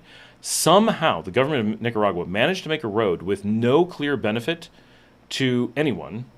That's not quite true, but to effectively anyone, and to make it the most interesting topic that every expat talks about. Everyone who isn't here is like, this road is going to change everything. And everyone who's here is like, what do you mean? It's like the bridge to nowhere. It goes from a bunch of communities that already had access to each other but don't need to go to each other because that's not useful, and connects them. Why? And I've been saying this for years. All of the main reasons that people, if they give a reason for it, that they have it, and that's not what the road does. It doesn't connect to the places that they think it does. People think it's going to bypass the Pan American. No, it does not at all. It's farther and slower. It's not there to offload traffic. It's not there to make it faster. It's not there to get you somewhere. None of those things happen. This is one of the big benefits. Some of the people in remote neighborhoods around San Juan del Sur previously were inaccessible from anywhere. They're not really beaches in most cases. They're like houses on cliffs and stuff. The road going by some of them opens up some areas to potential development. Some people go, wow, that's going to open up all this development. Okay, however, the beaches aren't developed yet. The prime locations are not getting developed, and our real estate is going down, not up. So what would adding less prime real estate along a highway to nowhere really drive? A few houses in a few places, it'll happen, and a lot of, I think, speculators will be duped on this. I foresee billions of dollars coming into the country from whatever marketing campaign is making people even aware that this road is going to exist, because it literally is the least interesting thing in the country. Every time it's mentioned on the channel, I have to like snap back and be like, oh yeah, that's a thing they're building, because it's so not a thing. It's a real road. It's really there. I've seen it, right? And I know some people who've used it, but there are always people that are like, I had a house and I couldn't get to this place. So why was it made the Costanera in your opinion? A few places need to be connected, but not to get to the beach, to move isolated communities to less isolated communities. For example, the south side of San Juan del Sur into San Juan del Sur. It's not to connect them to Rivas or anything like that, because it doesn't, right? So looking at where it goes, it's got a couple things. One, it's very scenic. So providing a scenic drive and lots of places to take pictures, bonus. Yes, that's good. I do think it is there to dupe foreign investors. Duping foreign investors has proven to be a very valuable cash cow for Nicaragua, and San Juan del Sur is the epicenter for that. Whole hillsides purchased by people who had absolutely no clue what they were doing and got duped into spending tons of money on worthless land, and you can easily get people to spend $50,000 on a $300 lot. That's worth a lot of money to the country, whether it's the tax revenue from the sale or the increase in economy from the people who sold worthless land and got tons of money for it.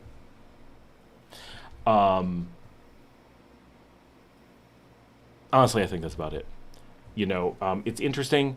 Maybe someone's going to have some cool place that the drive is really worth it. I'm sure the drive and the views will be great. I'm sure I'll do the drives. I will do videos once it's actually there and do the whole length of the country on video, and we'll all look at it and go, that is so beautiful, and it will be, and it'll be a nice drive, and we'll like it, and that's great. But I live in one of the most likely places to benefit from the Costanera, and I can't come up with any way that I would use it without it being an intentional thing, like to film it for you guys. That's wild, right? And so I would encourage anyone who thinks it sounds interesting, try to contrive any scenario where it would feel interesting. No, not for tourism. That's, I think, misleading. Maybe I could see where I'm wrong about tourism. Totally can see that. I think it's for non-tourist investors. I think if someone came and was a tourist and saw it, they would instantly go, oh, I would never invest in this. This makes no sense. It's because there are so many Americans that are easily duped into, they do some marketing. Oh, buy where the canal is going to be, right? The canal was big for that. There was never any canal plan. We've been over that. And yet people were like, I got to buy before the canal gets there. So, and people just start throwing money in because they don't know what the prices are here. They throw lots of money at things that aren't worth anything. So it doesn't take selling very many $300 lots at $50,000 to feel the value of the country just going up, right? Every one of those sales turns a poverty-stricken family into a windfall family. That's 10 to 20 years of income all at once for doing nothing, right? Just for having, and so those are people the country doesn't have to take care of. Those are people who are going to buy houses and buy things and spend that money and pay taxes, and it just keeps ratcheting up. So it's not that it's bad for the country. It does in the long term create problems because we make seizing property so hard. But what happens is all these things get sold, people spend way too much money on them, then realize they've been duped, and then they don't build anything. So they eventually become destitute. If we had a good process for reclaiming destitute properties, I would think it's a much better system. We really don't. Property controls are very protective here, more so than I wish they were. But I really believe it's that. I don't think it's going to have a boost for tourism, or if it does, it's going to be so minor that no one can tell. Maybe I'm wrong. I totally am down for that. But I cannot figure it out. So I would encourage anyone who thinks it's like valuable, figure out what the value would be. And if it involves getting you to Costa Rica, You've been confused because it doesn't do that. Is it bypassing the Pan American? You're confused because it doesn't do that. If it's getting you to a location you want to go that does not include moving between very closely located other beaches, it doesn't do that. If you're and even if you want to do that, much of the time it doesn't. For example, if you want to get between Ponaloya and Las Penitas, it will still be much faster to not take the Costanera. If you want to get between Boquita and Caceres, which is where I was at and could have taken the Costanera, it is faster to not take it. And not a little faster, like 3 times faster, like 5 minutes instead of 15. So the Costanera is really creating problems. It is extremely few spots, mostly in San Juan del Sur, where there really aren't these good roads at all, that there are some places that are basically cut off that will not be cut off anymore.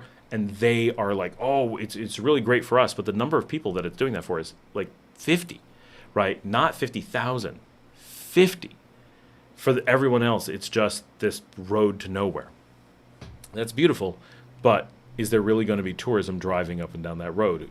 Where are you going to rent a car to do that, right? So do that exercise, because I've done it a lot, and I can't come up with the real world person who is going to look at this road and go, I'm going to drive that once they've driven it once to see it. Steve says, do you use Atom or Zscaler or anything for user telemetry? No, I am not. Rod, the realist, thanks for the answer. A YouTuber I was following said to budget about $1,000 for an apartment if I wanted to have a nice apartment with AC. That is... It's going to depend. Does he mean for 1 month? Then that's probably reasonable. But I had a nice apartment here in Leon for years, and for my entire price for the apartment plus AC came to $190. So that's a lot less than $1,000. But there's a lot of cases where you would want to spend $1,000 on an apartment, but I don't know very many people with AC who are spending $1,000. That would be, that's wild. Okay, just to be clear, I have a 9-bedroom estate. I've shown it on the show. I have gardens, garages, multiple buildings, staff. I'm not saying all that's paid for, but all this space. I have a 9-bedroom estate, and I have air conditioning, and my rent is nowhere close to $1,000. So an apartment of a fraction of the quality of the house that I'm in, and I'm in a very exclusive gated community, in a very high profile location, right? So $1,000 for a normal apartment, and also be aware that apartments are kind of not a thing. So there's very few things that you're thinking of as an apartment, but certainly there are situations where you could be spending $1,000. But I would say something like 95% of the expats are not spending that much. At least those of us who live here. We're not even close. Most of us are somewhere between 200 and 700, right? I know really, really wealthy people who live here and spend for air-conditioned homes half, and that's because they're just like, they don't care about the money. I was just staying in a friend's, an expat's home. I don't think he would mind me sharing this. Air-conditioned house, 3-bedroom, 2-bath, nothing special, right? But an air-conditioned home, entire house, no garage, outdoor car parking, extremely safe, gated neighborhood, highly desirable neighborhood, not super fancy, but very desirable. A 3-bedroom, 2-bath house, air-conditioned, 220 in Managua. So 1,000 is a very, very high number to just throw out. But certainly cases. Awesome says, what internet are you using? Teco. Claro is what we have in Granada, and it seems okay. Wondering if fiber will be an option. I have friends with Claro in Granada with fiber, so it's definitely an option. Rod says, I'm coming from Santa Barbara, California. Cool. I'm new to your channel. Thanks for your candor. Well, thank you so much, and welcome to the channel. And sorry that you had to come on a week when we have so many political things going on. Janet says, Ramon, do you have a longer name? You've got my husband's name somehow. Okay. Awesome says, so why was it made, the Costanera, in your opinion? That was I believe, real estate prospecting. Wesley says, talk about safety. Living in Dallas back in the 80s, I was robbed at gunpoint 2 different times.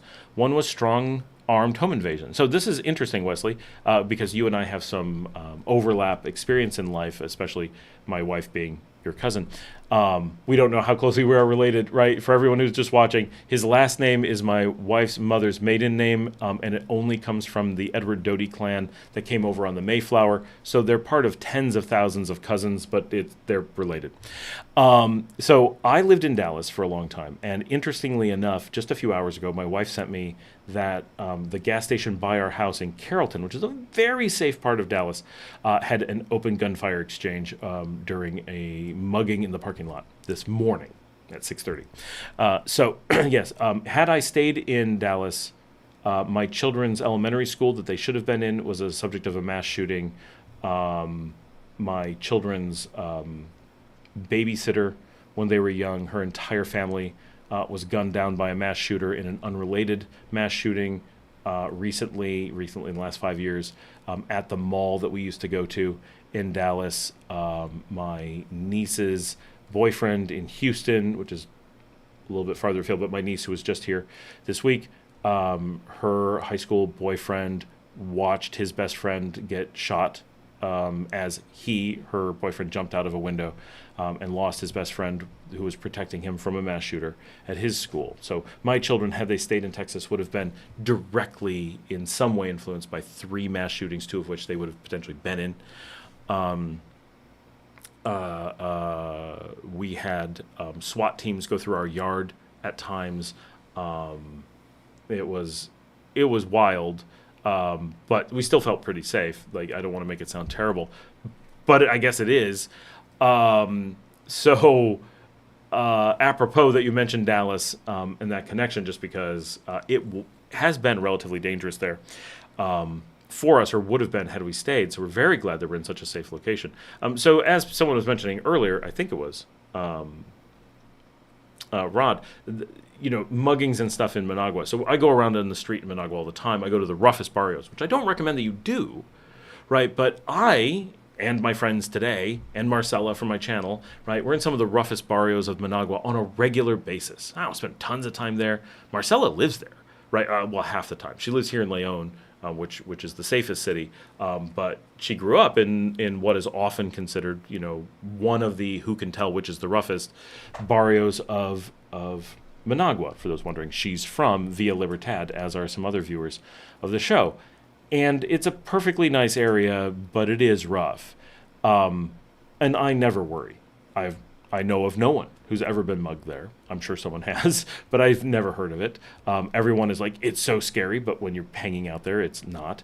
For a long time, she lived in Ciudad Sandino. I've spent tons of time there. Again, everyone acts like it's scary. You're walking around on the streets. Everyone's nice. You have no fear of anything. Nothing ever happens. I have no idea what people are talking about. This is a very safe country, to the point where it makes us a little bit more at risk other places because we forget how dangerous the world is. That's how safe it is.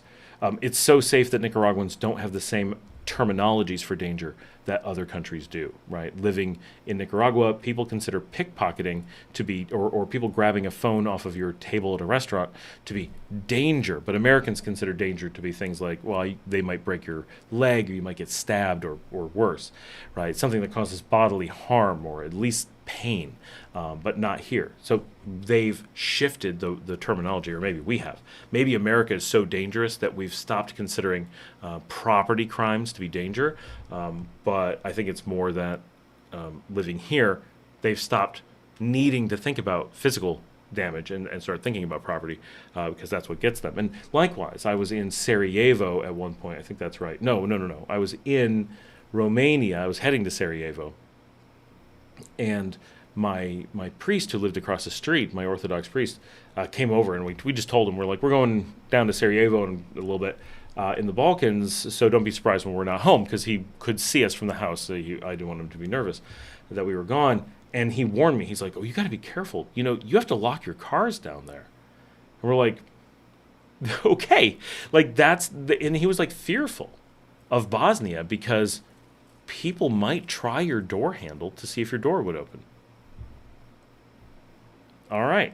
I mean, I'm from Rochester, New York, where the police say don't stop at a stoplight because people could kick through your window and be in your car faster than you can hit the gas, and then they've got a gun to your head and they got your car and your wallet, and you might be left dead on the street because that's what they do there, right? I lived in Flint, Michigan, where you can't even drink the water, but someone might put a gun to your head and make you drink it. It gets pretty scary.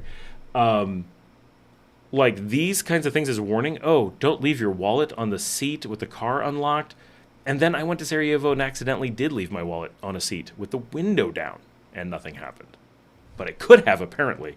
And so you got to worry about that stuff. Michael says, I haven't been to Santa Barbara in 20 years, but Managua felt safer than LA, the Bay Area, Sacramento, etc. Raymond Garcia says, that's interesting. I feel like what I hear about in the media here in California is that it will open tourism and bring investors to buy coast real estate and expand those cities. So first of all, there are no cities along the coast, literally none. So that's a weird starting point. But definitely, so let's look into that. So first of all, why do you hear about it in California? This is a meaningless road that Nicaraguans don't talk about. So what about it would make you hear about it in California? The only thing I can think of is that it's scamming Californians, right? So the thing that I said, what I think it's being built for, is to dupe Americans into buying property that's worthless. And it doesn't take too much of that to make a big difference. And keep in mind that we have to create jobs here. So putting people to work making a road we don't need isn't the worst thing in the world. Roads used a type of material that's generally renewable. It's not like we're, I mean, I'm not saying it uses no fossil fuels or anything, but roads are not a huge ecological disaster in most cases, and it does have some minor utility. So putting people to work, creating jobs, showing progress in the country, having these conversations, all of that has value. Not enough to justify the road in any way, but all of it helps offset any negative. If you can get foreign investors to not think critically about the fact that the road doesn't go from any interesting point to any other interesting point, it suddenly makes you go, oh. Now, don't get me wrong. I live on the coast, and there are times when we say, oh, wouldn't it be nice if we could run down to another beach? And we roughly can't, unless it's the ones I mentioned that are right next to each other. But so a great example is going from Las Piñitas to Salinas Grandes. We would love to have an alternative road that allowed us to do that. Salinas Grandes is physically quite close to Las Piñitas, but we can't get to each other except for by boat in order to have them come to our restaurants, for example. They don't have any, but they have a beautiful beach. We'd like to get down there. But they can't get up to us to get any resources. In order to get to each other, we have to drive way inland and go through the cities. But the reality is we don't have anything they actually want to come to, and they have nothing we want to go to. That's where people are missing things. Already, the coastal cities don't exist. We have small coastal fishing villages that have nothing. They're not draws, except that you want to go to the beach. Who goes to the beach and then goes to another beach and then to another beach? It's not really a thing. And so everyone wants to go into the cities where the restaurants are. We already have the problem that León, the second biggest city in the country, isn't big enough to have a real food selection. When we want to go into the city for food, we mean Managua, right? So that's already a problem that needs to be solved some other way. Connecting one beach to another is not going to even begin to address that. If every beach in the country was connected together and considered one city, it would still be too small to be a real city. It wouldn't even be a Rivas. It wouldn't be anything. It might be a Huigalpa, maybe. Right, so it's weird that they think it's insane that it ever happens on the media in California. That's the first question. How does that ever happen? Wow, what tourism does it open? It doesn't make any single place easier to get to. Not one. I don't know of a single location that's easier to get to because of it. And yes, bring investors who are total buffoons, who have done zero research, know nothing. And I do so many videos about the thing that happens here is Americans or Canadians come down, they do no research, know nothing about the market. There is such a framework for tricking them into emptying their wallets for something worth nothing. And someone asked, I did a bunch of research today on places that I was really interested in land, and no, I'm not going to tell anyone where it is because I'm planning on buying.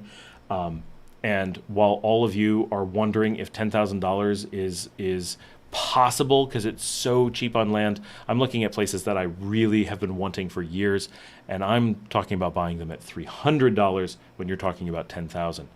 Think about that. That's not a close number, right? And 300 is not arguing someone down to it, right? That's the offer. That's the ask, right? So the amount that North Americans can be emptied of their wallets here, because even things that are 100 times the price that they should be, it's rarely 100, it's normally like 10, feel reasonable, and they forget to question it and do research and do due diligence. And they just get excited. They think they're getting a deal. Only 10,000? I thought it would be 20,000. Well, I better buy it now before someone else does. Someone else is going to buy a $300 lot for 10,000 really quickly. Let them. Buy the next one. Rod says, Santa Barbara is not LA. Michael says, cities in the U.S. South are on some real shit. I live in the Midwest Rust Belt, and our cities are safe compared to the South. I grew up in New York, so safe compared to the South. Rod, I know I'm just comparing Managua to places you may be familiar with that I also have been recently. Austin says, can you imagine if Nicaragua had an MLS-style listing system? The issue there is the values are based on what people think they have, and they hold on to it until they get it, in my humble opinion, of course. And that's, well, so about half the time that's true. The things that don't sell are people hold, and I talk about it in the video Paper Millionaires, if you want to search on it. And I go into some depth. It's not just what they think it's worth. It's what they think they can lie to other people about it being worth. I know people who know their land's worth nothing, but if they lie about it, they can pretend that they're rich, whereas if they don't, they can't. So why give up the ability to lie about being rich? That's the one fun you get. If you sold your property, so let's say someone has one of these $300 properties. Well, let's say they have 10 of them. They have a $3,000 property, right? 10 acres. Well, if they claim, well, I heard each acre is worth $20,000. I have 10 of them. I'm worth $200,000. I'm rich. The reality is they're worth $3,000. They could get the $3,000 and it would be gone pretty quickly. And then they wouldn't have the land either, obviously. But if they keep the land and lie about it being worth $200,000, they get to spend the rest of their lives bragging about how rich they are, and no one asked them to prove it. It's just how people are. I know an expat who lives on the beach. She has a house worth maybe $40,000. No one wants it. It's been for sale for forever. No one will touch it. But she claims it's worth about $200,000. It's most definitely not. Not even close. Not in her wildest dreams. And she could probably sell it. In fact, if she lowered the price to $35,000, I've not even been in it. I'm pretty sure I'd give her $35,000 for it. So it could sell. But it won't sell because at $35,000, she would just have a small amount of money that, yeah, it's what the house is worth, but she probably got duped when buying it herself and so feels foolish and doesn't want to sell it for what it's worth. She's hoping to get $200,000 for it and then she'd be happy. It'll never happen.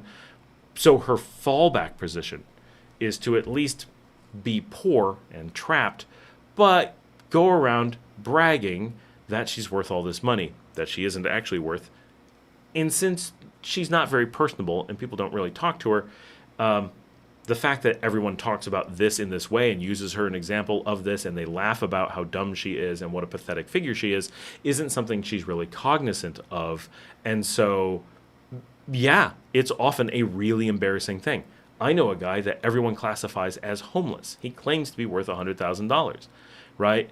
It hasn't registered to him that everyone refers to him as the homeless guy. He's not quite homeless, but he doesn't have a house. He's houseless. But he does have a property that he claims is worth $100,000. It's worth about $5,000. And so you have to put yourself in that position. Which would be better for you?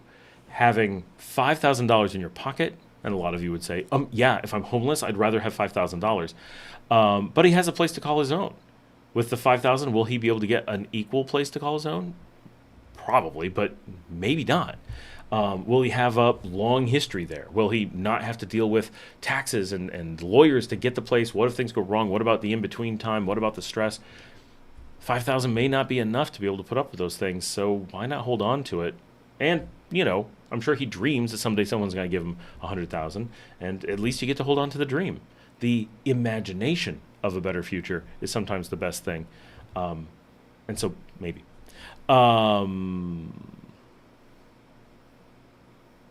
Lol, we sleep with our doors and windows open in Santa Barbara. Ramon says, that would be a great episode, Scott. Road trip. Get an AM PM Super Express meal. I got marketing about beachside real estate. Oh. I scrolled. Sorry. Real estate, so can't believe it. Yeah, it would be good. It would be a very good video. It's going to be years before it's done. As far as I know, we don't even have a route yet for where it's going to go. Because where we are, it doesn't make any sense at all. Right, like the lay of the land doesn't allow for any useful road in any way. So we're not sure what the plan is. And none has been proposed to anyone that we know of. So we're completely in the dark. Maybe they're going to do a Panama and put it out in the ocean. So I don't get it. This is Kevin. There's $300 lots that are being sold for $50,000 to dummies that don't know better. How do I find these lots and pay the actual prices? Same way I do. Drive around and talk to people there. Right? Never talk to a real estate agent. Never try to buy something from remote. Never try to buy things that you don't already know the market. You have to know the market first. $50,000 for $300 lots is universally people who are not here getting excited and decided, and then they might come down, but they're not here. They're not living here. They're not acting like real estate investors. They're acting like a gold mine has been discovered somewhere and act like, but this is real estate. People live here. There's a real estate market with real prices. Why would you think you didn't need to learn it, right? So it's those of us who live here routinely pay the real prices or very close to them. It's just a matter of being flexible.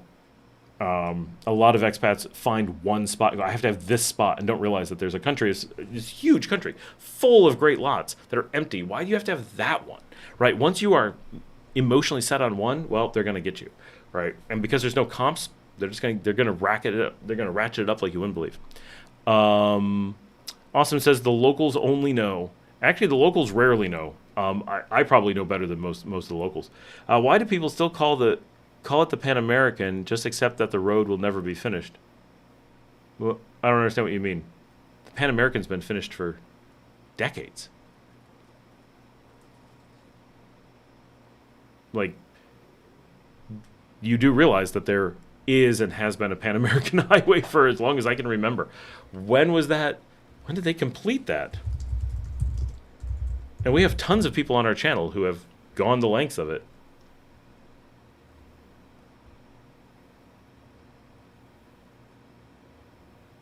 I'm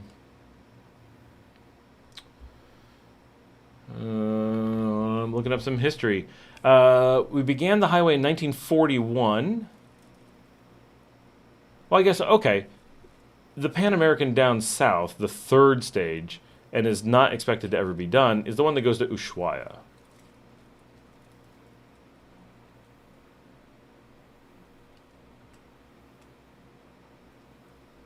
But that was not part of the original route.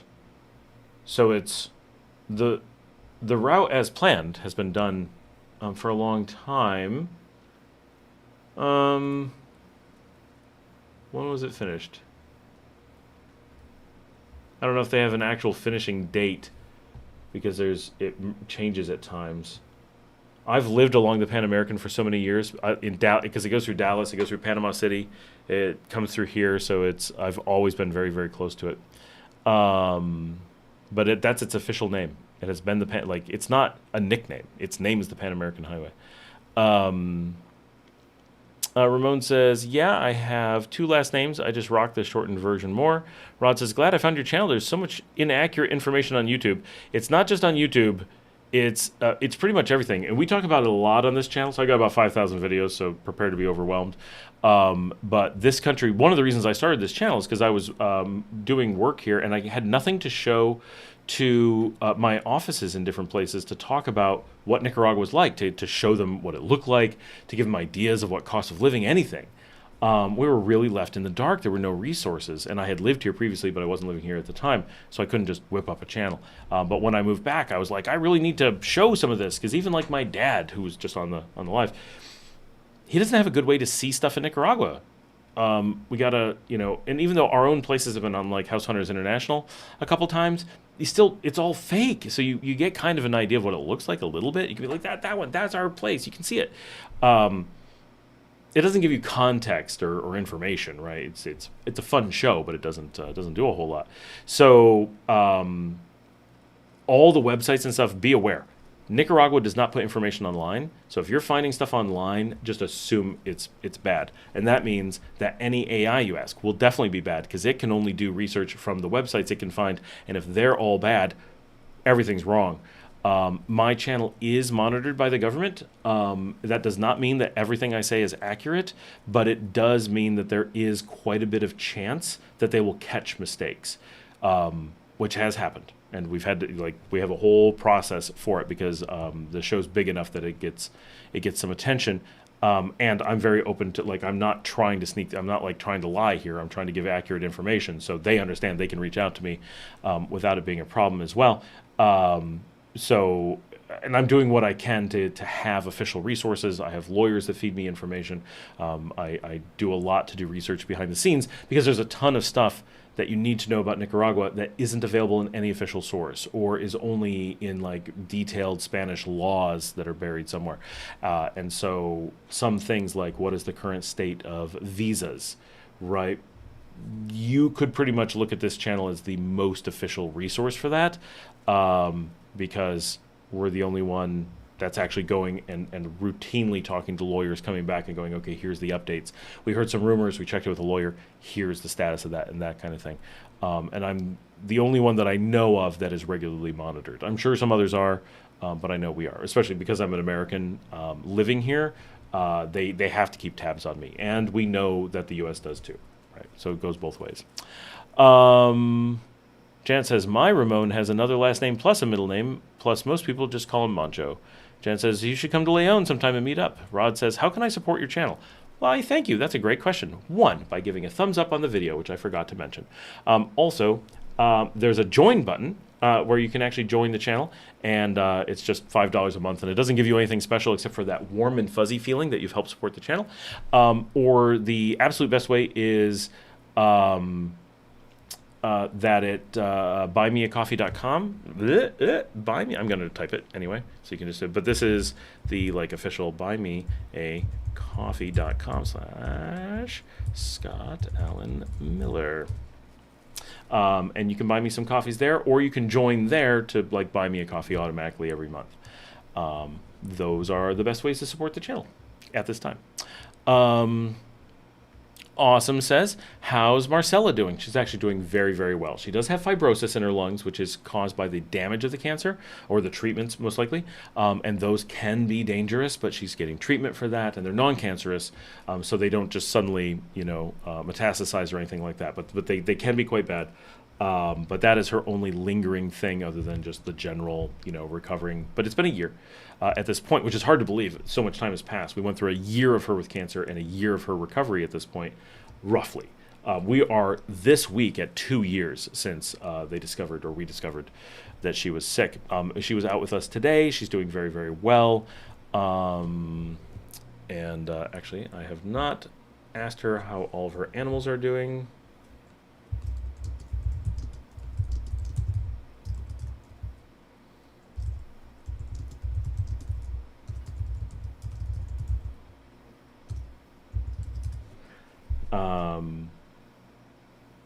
So yeah, she's doing very, very well. And thanks for asking. Michael says, it's true, I live in a mid-sized Midwest city that I call very safe, but people take anything that's not nailed down. I've never experienced that in the U.S., but there's places it'll happen. Ron says, last question, how is the healthcare for expats? So the answer is, if you're concerned, you would already be here. I am 57 with pre-existing conditions. Some countries do not cover people with pre-existing conditions. That is true. Some countries do not. Nicaragua is not one of them. Nicaragua is free public healthcare for all. There are obviously limitations, and I don't know exactly what they are. Someone was asking, Gypsy Dean, I think, this week, like, would you get a heart transplant for free if you're a visitor? Probably not. There's got to be situations where they're going to send you back. But normal healthcare, which includes everything anyone I know has ever actually had to deal with, is completely free here. The public healthcare system does not have the ability to charge you. It doesn't have a mechanism for it. It has no concept of it. There's no insurance. There's no anything. Public health is just free and universal. And we've used it many times, mostly minor stuff. There's also a private healthcare system, which is excellent and number one in the region. We beat Costa Rica. Of course, we beat Panama. They're just an upgrade from the U.S., but you can't upgrade the U.S. system far enough to be competitive. Panama takes it about as far as you can reasonably go, and they're decent. I wouldn't worry about healthcare there, but I wouldn't choose them either. Whereas Nicaragua, you choose, right? We're the best in the region. So unless there's like a really specialty thing that we're just not large enough to take, and then Mexico, if it's not too serious, and Colombia, if it's super serious, that's about it. Our private system here, we do use. A lot of times we want the comfort, the speed of that, the options that come with it, and you generally do get upgraded care. Very, very good. There's a number of private hospitals that are very good. Bautista, Militar, Vivian Pellis, and others. Pretty much, unless you have a what we call North American condition, like a disease or thing that is caused by living in North America, so we wouldn't have experience here, which someone did have and had to leave because of that. Pretty much, if healthcare is a big concern for you, and you're not saying it is, but if healthcare is a really big concern for you, that would be a huge reason why you would choose Nicaragua. If healthcare was your biggest concern, Nicaragua would be your absolute foregone conclusion in this region. If your healthcare was your only concern whatsoever, then I would say Colombia would be your answer. Silver says, I visited the Vivian Pellis Hospital on a tour, and it was magnificent. It's a private hospital, though.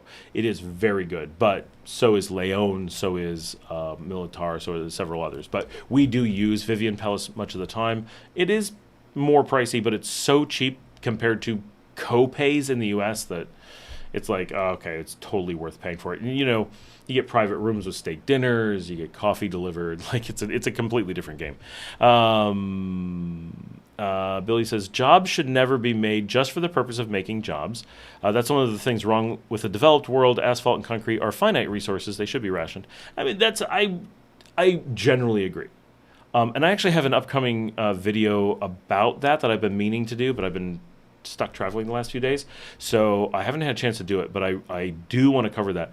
I have done a number of videos recently where I go heavily into how many jobs are being created like that in the developed world, which you mentioned, but I have talked about that recently. As long as we're in a situation where jobs are how people get paid, then unfortunately jobs need to be made. Moving past that to a world where we don't need to make jobs to pay people, which we absolutely could do, in my opinion, would be the right thing to do, but it's a big leap at this time. And I don't know how much the developed world would put up with the undeveloped world, as they like to think of us here with more development, from showing them up on that. Billy says, it does not cross the gap. He's talking about the Pan American Highway. So that's true. It does not cross the gap. It is also not supposed to cross the gap. That was never in the plans. The Darien Gap is... that is not an incomplete Pan American Highway. That is its design. You may not like that you can't do that. I sure wish we could drive across that. That'd be super handy. But there's a difference between it is complete and doesn't go to the places you wanted it to go, and it being incomplete and someday hoping to get to completion. There's no someday for that. The Darien Gap is a uncrossable area, which is the same problem with the Costanera. Most of the places that would make it useful if it was to go across are places that it is not allowed to go, and it is not. So that includes everything around Leon and everything at the north side of Rivas. That's why it doesn't in any way connect the western part of Nicaragua to the south. And when people say, well, we're going to use it to go quickly between the beaches, it doesn't let you do that. The beaches it's connecting already had pretty fast ways to get between them, mostly. And the ones it doesn't connect are the ones that could have used the connection. I don't think they should put it in. We need to protect the wildlife. There's no good reason why those of us in Leon need to get to San Juan del Sur 2 hours faster. Would it be neat? Yeah, I wouldn't complain, right? Because right now, to go from Leon to San Juan del Sur takes 4 hours, right? We have to drive inland. We go along Xolotlan. We basically go into Managua. It's a bypass, but we're in the Managua zone. We skirt around. We go through Carrasas, through Carrasa. We then go through Granada. We go through Rivas. We go down the Pan American, and then we go into San Juan del Sur. So it's going out east, way into the country, way down, and then back west again. If we had the Costanera going all the way up the coast, those of us in Chinandega and Leon, which are 500,000 people up here, would be able to hop right on that road and zip right through along the coast the whole way in a straight shot, more or less, to San Juan del Sur. Yeah, that would be valuable. Not super valuable, right? Pretty minor. But it would take it down to about 2 hours, I believe. So about half the time. It would significantly increase tourism between Leon and San Juan del Sur, two very different tourist centers of the country. Value, absolutely. But the road does not do that, never planned to do that, not supposed to do that, in no way whatsoever is that part of the Costanera. That is one of the assumptions that people often state, that they think it's going to do that. But because of the wildlife preserve in Leon and because of the wildlife preserve in Rivas, they can't do that. And so already the Costanera in those areas it returns to the Pan American. So all the Costanera is loops off of the Pan American at different points. And so if you want to go the length of it, you have to keep going down to the beaches and back up to the Pan American, down to the beaches and back up to the Pan American, which eliminates essentially 100% of the reason that people always give me for using it. So I'm not saying it doesn't have utility. I'm saying the reasons that people give me are completely useless. So to recap what we were talking about earlier, and it's kind of the thing for the show today. Yes, less than a week ago, Daniel Ortega, that I can completely say on the show, did announce an end of elections with the kind of add-on with interference, with foreign interference. That has been interpreted a lot of different ways. How he actually meant it is unknown because there was no explanation whatsoever given. However, while it is completely legitimate to read that as there will never be elections again, that is a legitimate reading of that, but it is not what is said. It is just a possibility of what it meant. Also, that they will work on eliminating interference is what was generally accepted here as what was meant from that statement, and is equally legitimate, or that the form of government used is going to be changed so that we don't need elections, and that's how they will fix it. There's potentially other readings. Those are the big three, and all of those are equally valid and possible. The president, this is, so contrary to the hopes and dreams of the United States, this is not a dictatorship. The president was announcing a process that the lawmakers are going through, not setting policy, because he can't. And so the assembly then spoke. They were not at the speech. This was a speech being given. So the speech does not set policy. The assembly then has released statements. Today's Thursday. I think they got it out on Tuesday. Monday, they said they were talking. It was just like yep, we're on it. Tuesday, they announced some details as to their decision process a little bit. And I think yesterday they just said, they were working on creating a framework for the elections so that they can meet the necessities of providing protections against foreign interference. They're not ready to give details on what that is yet. I have no clue what they're planning on doing. Honestly, I find it really interesting in this particular case. Like, what do they plan to do for this? I really don't know. And then this morning, President Rosario did a live broadcast and made it very clear that the president's office was absolutely requiring elections. They said elections, yes, interference, no, that there will be elections, but they will figure out how to stop interference. So the presidents have said there will be elections. So that doesn't mean that there will magically be elections. I understand that they could say there's going to be elections and then there aren't any. But everything reported, if you see it in the media, where it says that Nicaragua has said there will be no elections, that is false. It is demonstrably false because the president has said, yes, there will be elections. Now, how that's going to play out, we don't know. When those elections are going to be, we don't know. But the president did not cancel elections. The president cannot cancel elections. The power to cancel the elections rests with the Assembly, or I suppose with the Supreme Court under some circumstances. The Western media is desperate for that power to rest with the president's office so that they can claim dictatorship. But unlike places where the president can simply make decrees to function as law, Nicaragua actually requires the lawmakers to go through and vote on those things and make those changes happen. And so it is a great example of how real democracies work, right? The president is generally a mouthpiece for what the country is doing, what it plans to do, what it wants to do, its direction, and obviously are very influential in setting those things. But they are not in the position of creating law. There is a law-setting, set of people, a National Assembly, who do that, and that is how it works here, right? And so that is what we're seeing happen. The president announced what the lawmakers are working on. The lawmakers are announcing the process that they're using to do that, the framework that they're using to come up with what they want. And this is what democracy looks like. This is what real voting looks like.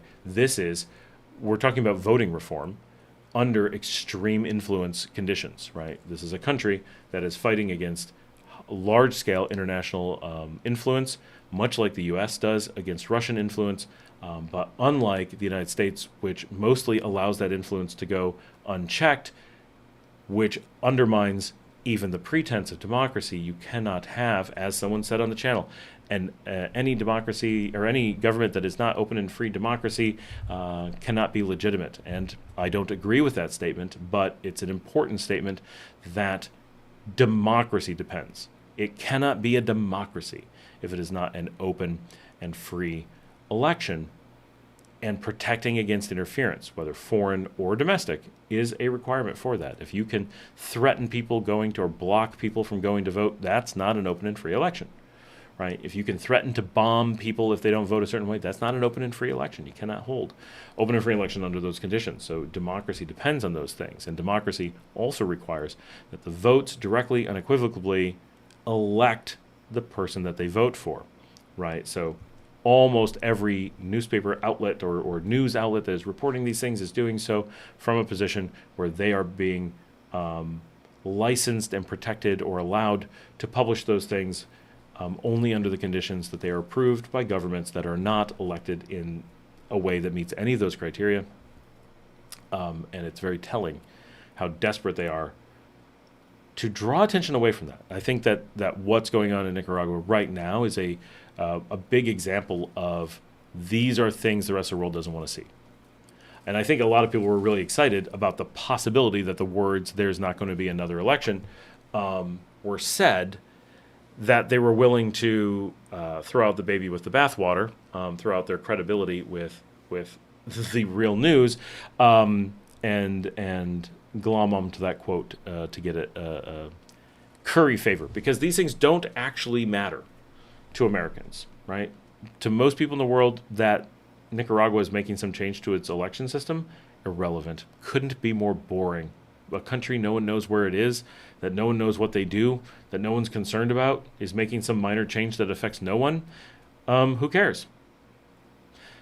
But a lot of places want to report it and get a lot of attention on it because it makes certain governments happy, And that's really where the attention is drawn. So that is what's going on. But it's a good opportunity to go see the places that we generally trust with a lot of our news, Al Jazeera, The Guardian, that are generally pretty good. In looking at this and other articles, the amount that I've seen recently, even The Guardian, that demonstrably lying in their thing, saying we don't have, there's no churches here, no religious ceremonies. Are you kidding? Like, I see them every day. I must have seen 20 today, right? What kind of reporting is that? Like, clearly they don't have anyone here on the ground, but they're willing to, where are they getting their information from, and why are they repeating something that clearly, logically, they know isn't true, right? That, unfortunately, makes us question every bit of news reporting we get from anywhere. How do you trust people who are willing to say these things when they're so easily to prove that they're not true? So it makes me very sad, because generally Al Jazeera and The Guardian are the best that I've found, and they're quite bad.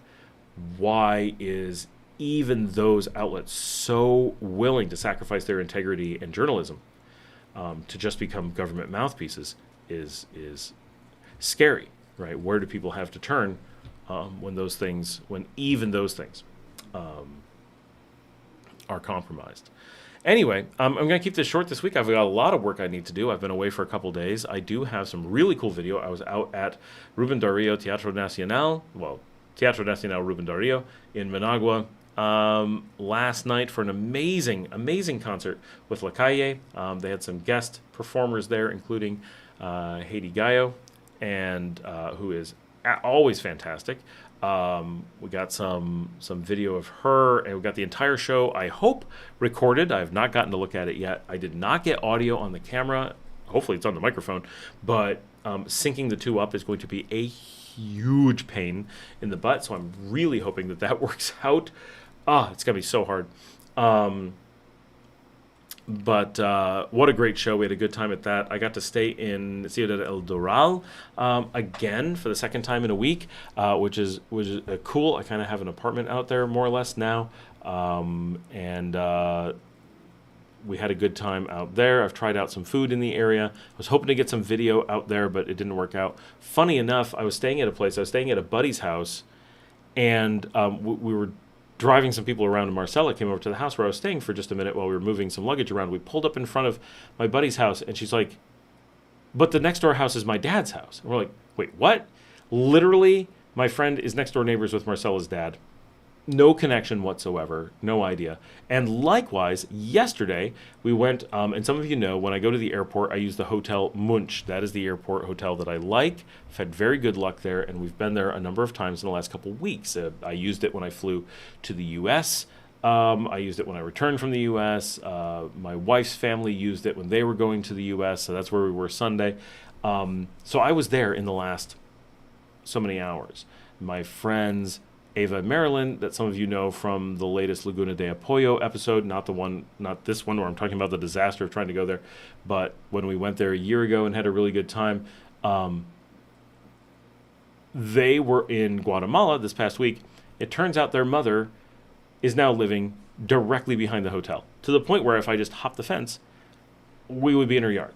Like, what bizarre coincidences. We are talking about a huge amount of space, millions of people. Like, they're from Chinandega, they live in Leon, their mother just moved to Managua, and I have hung out in that hotel with their mother because I was helping when Ava was moving to Australia, and at that time, she didn't live in that city, Managua, let alone there, and now she lives at a house that she would have first seen because I was helping her daughter move to Australia. Like, the number of, it's such a small world here that happens all the time is so unbelievable.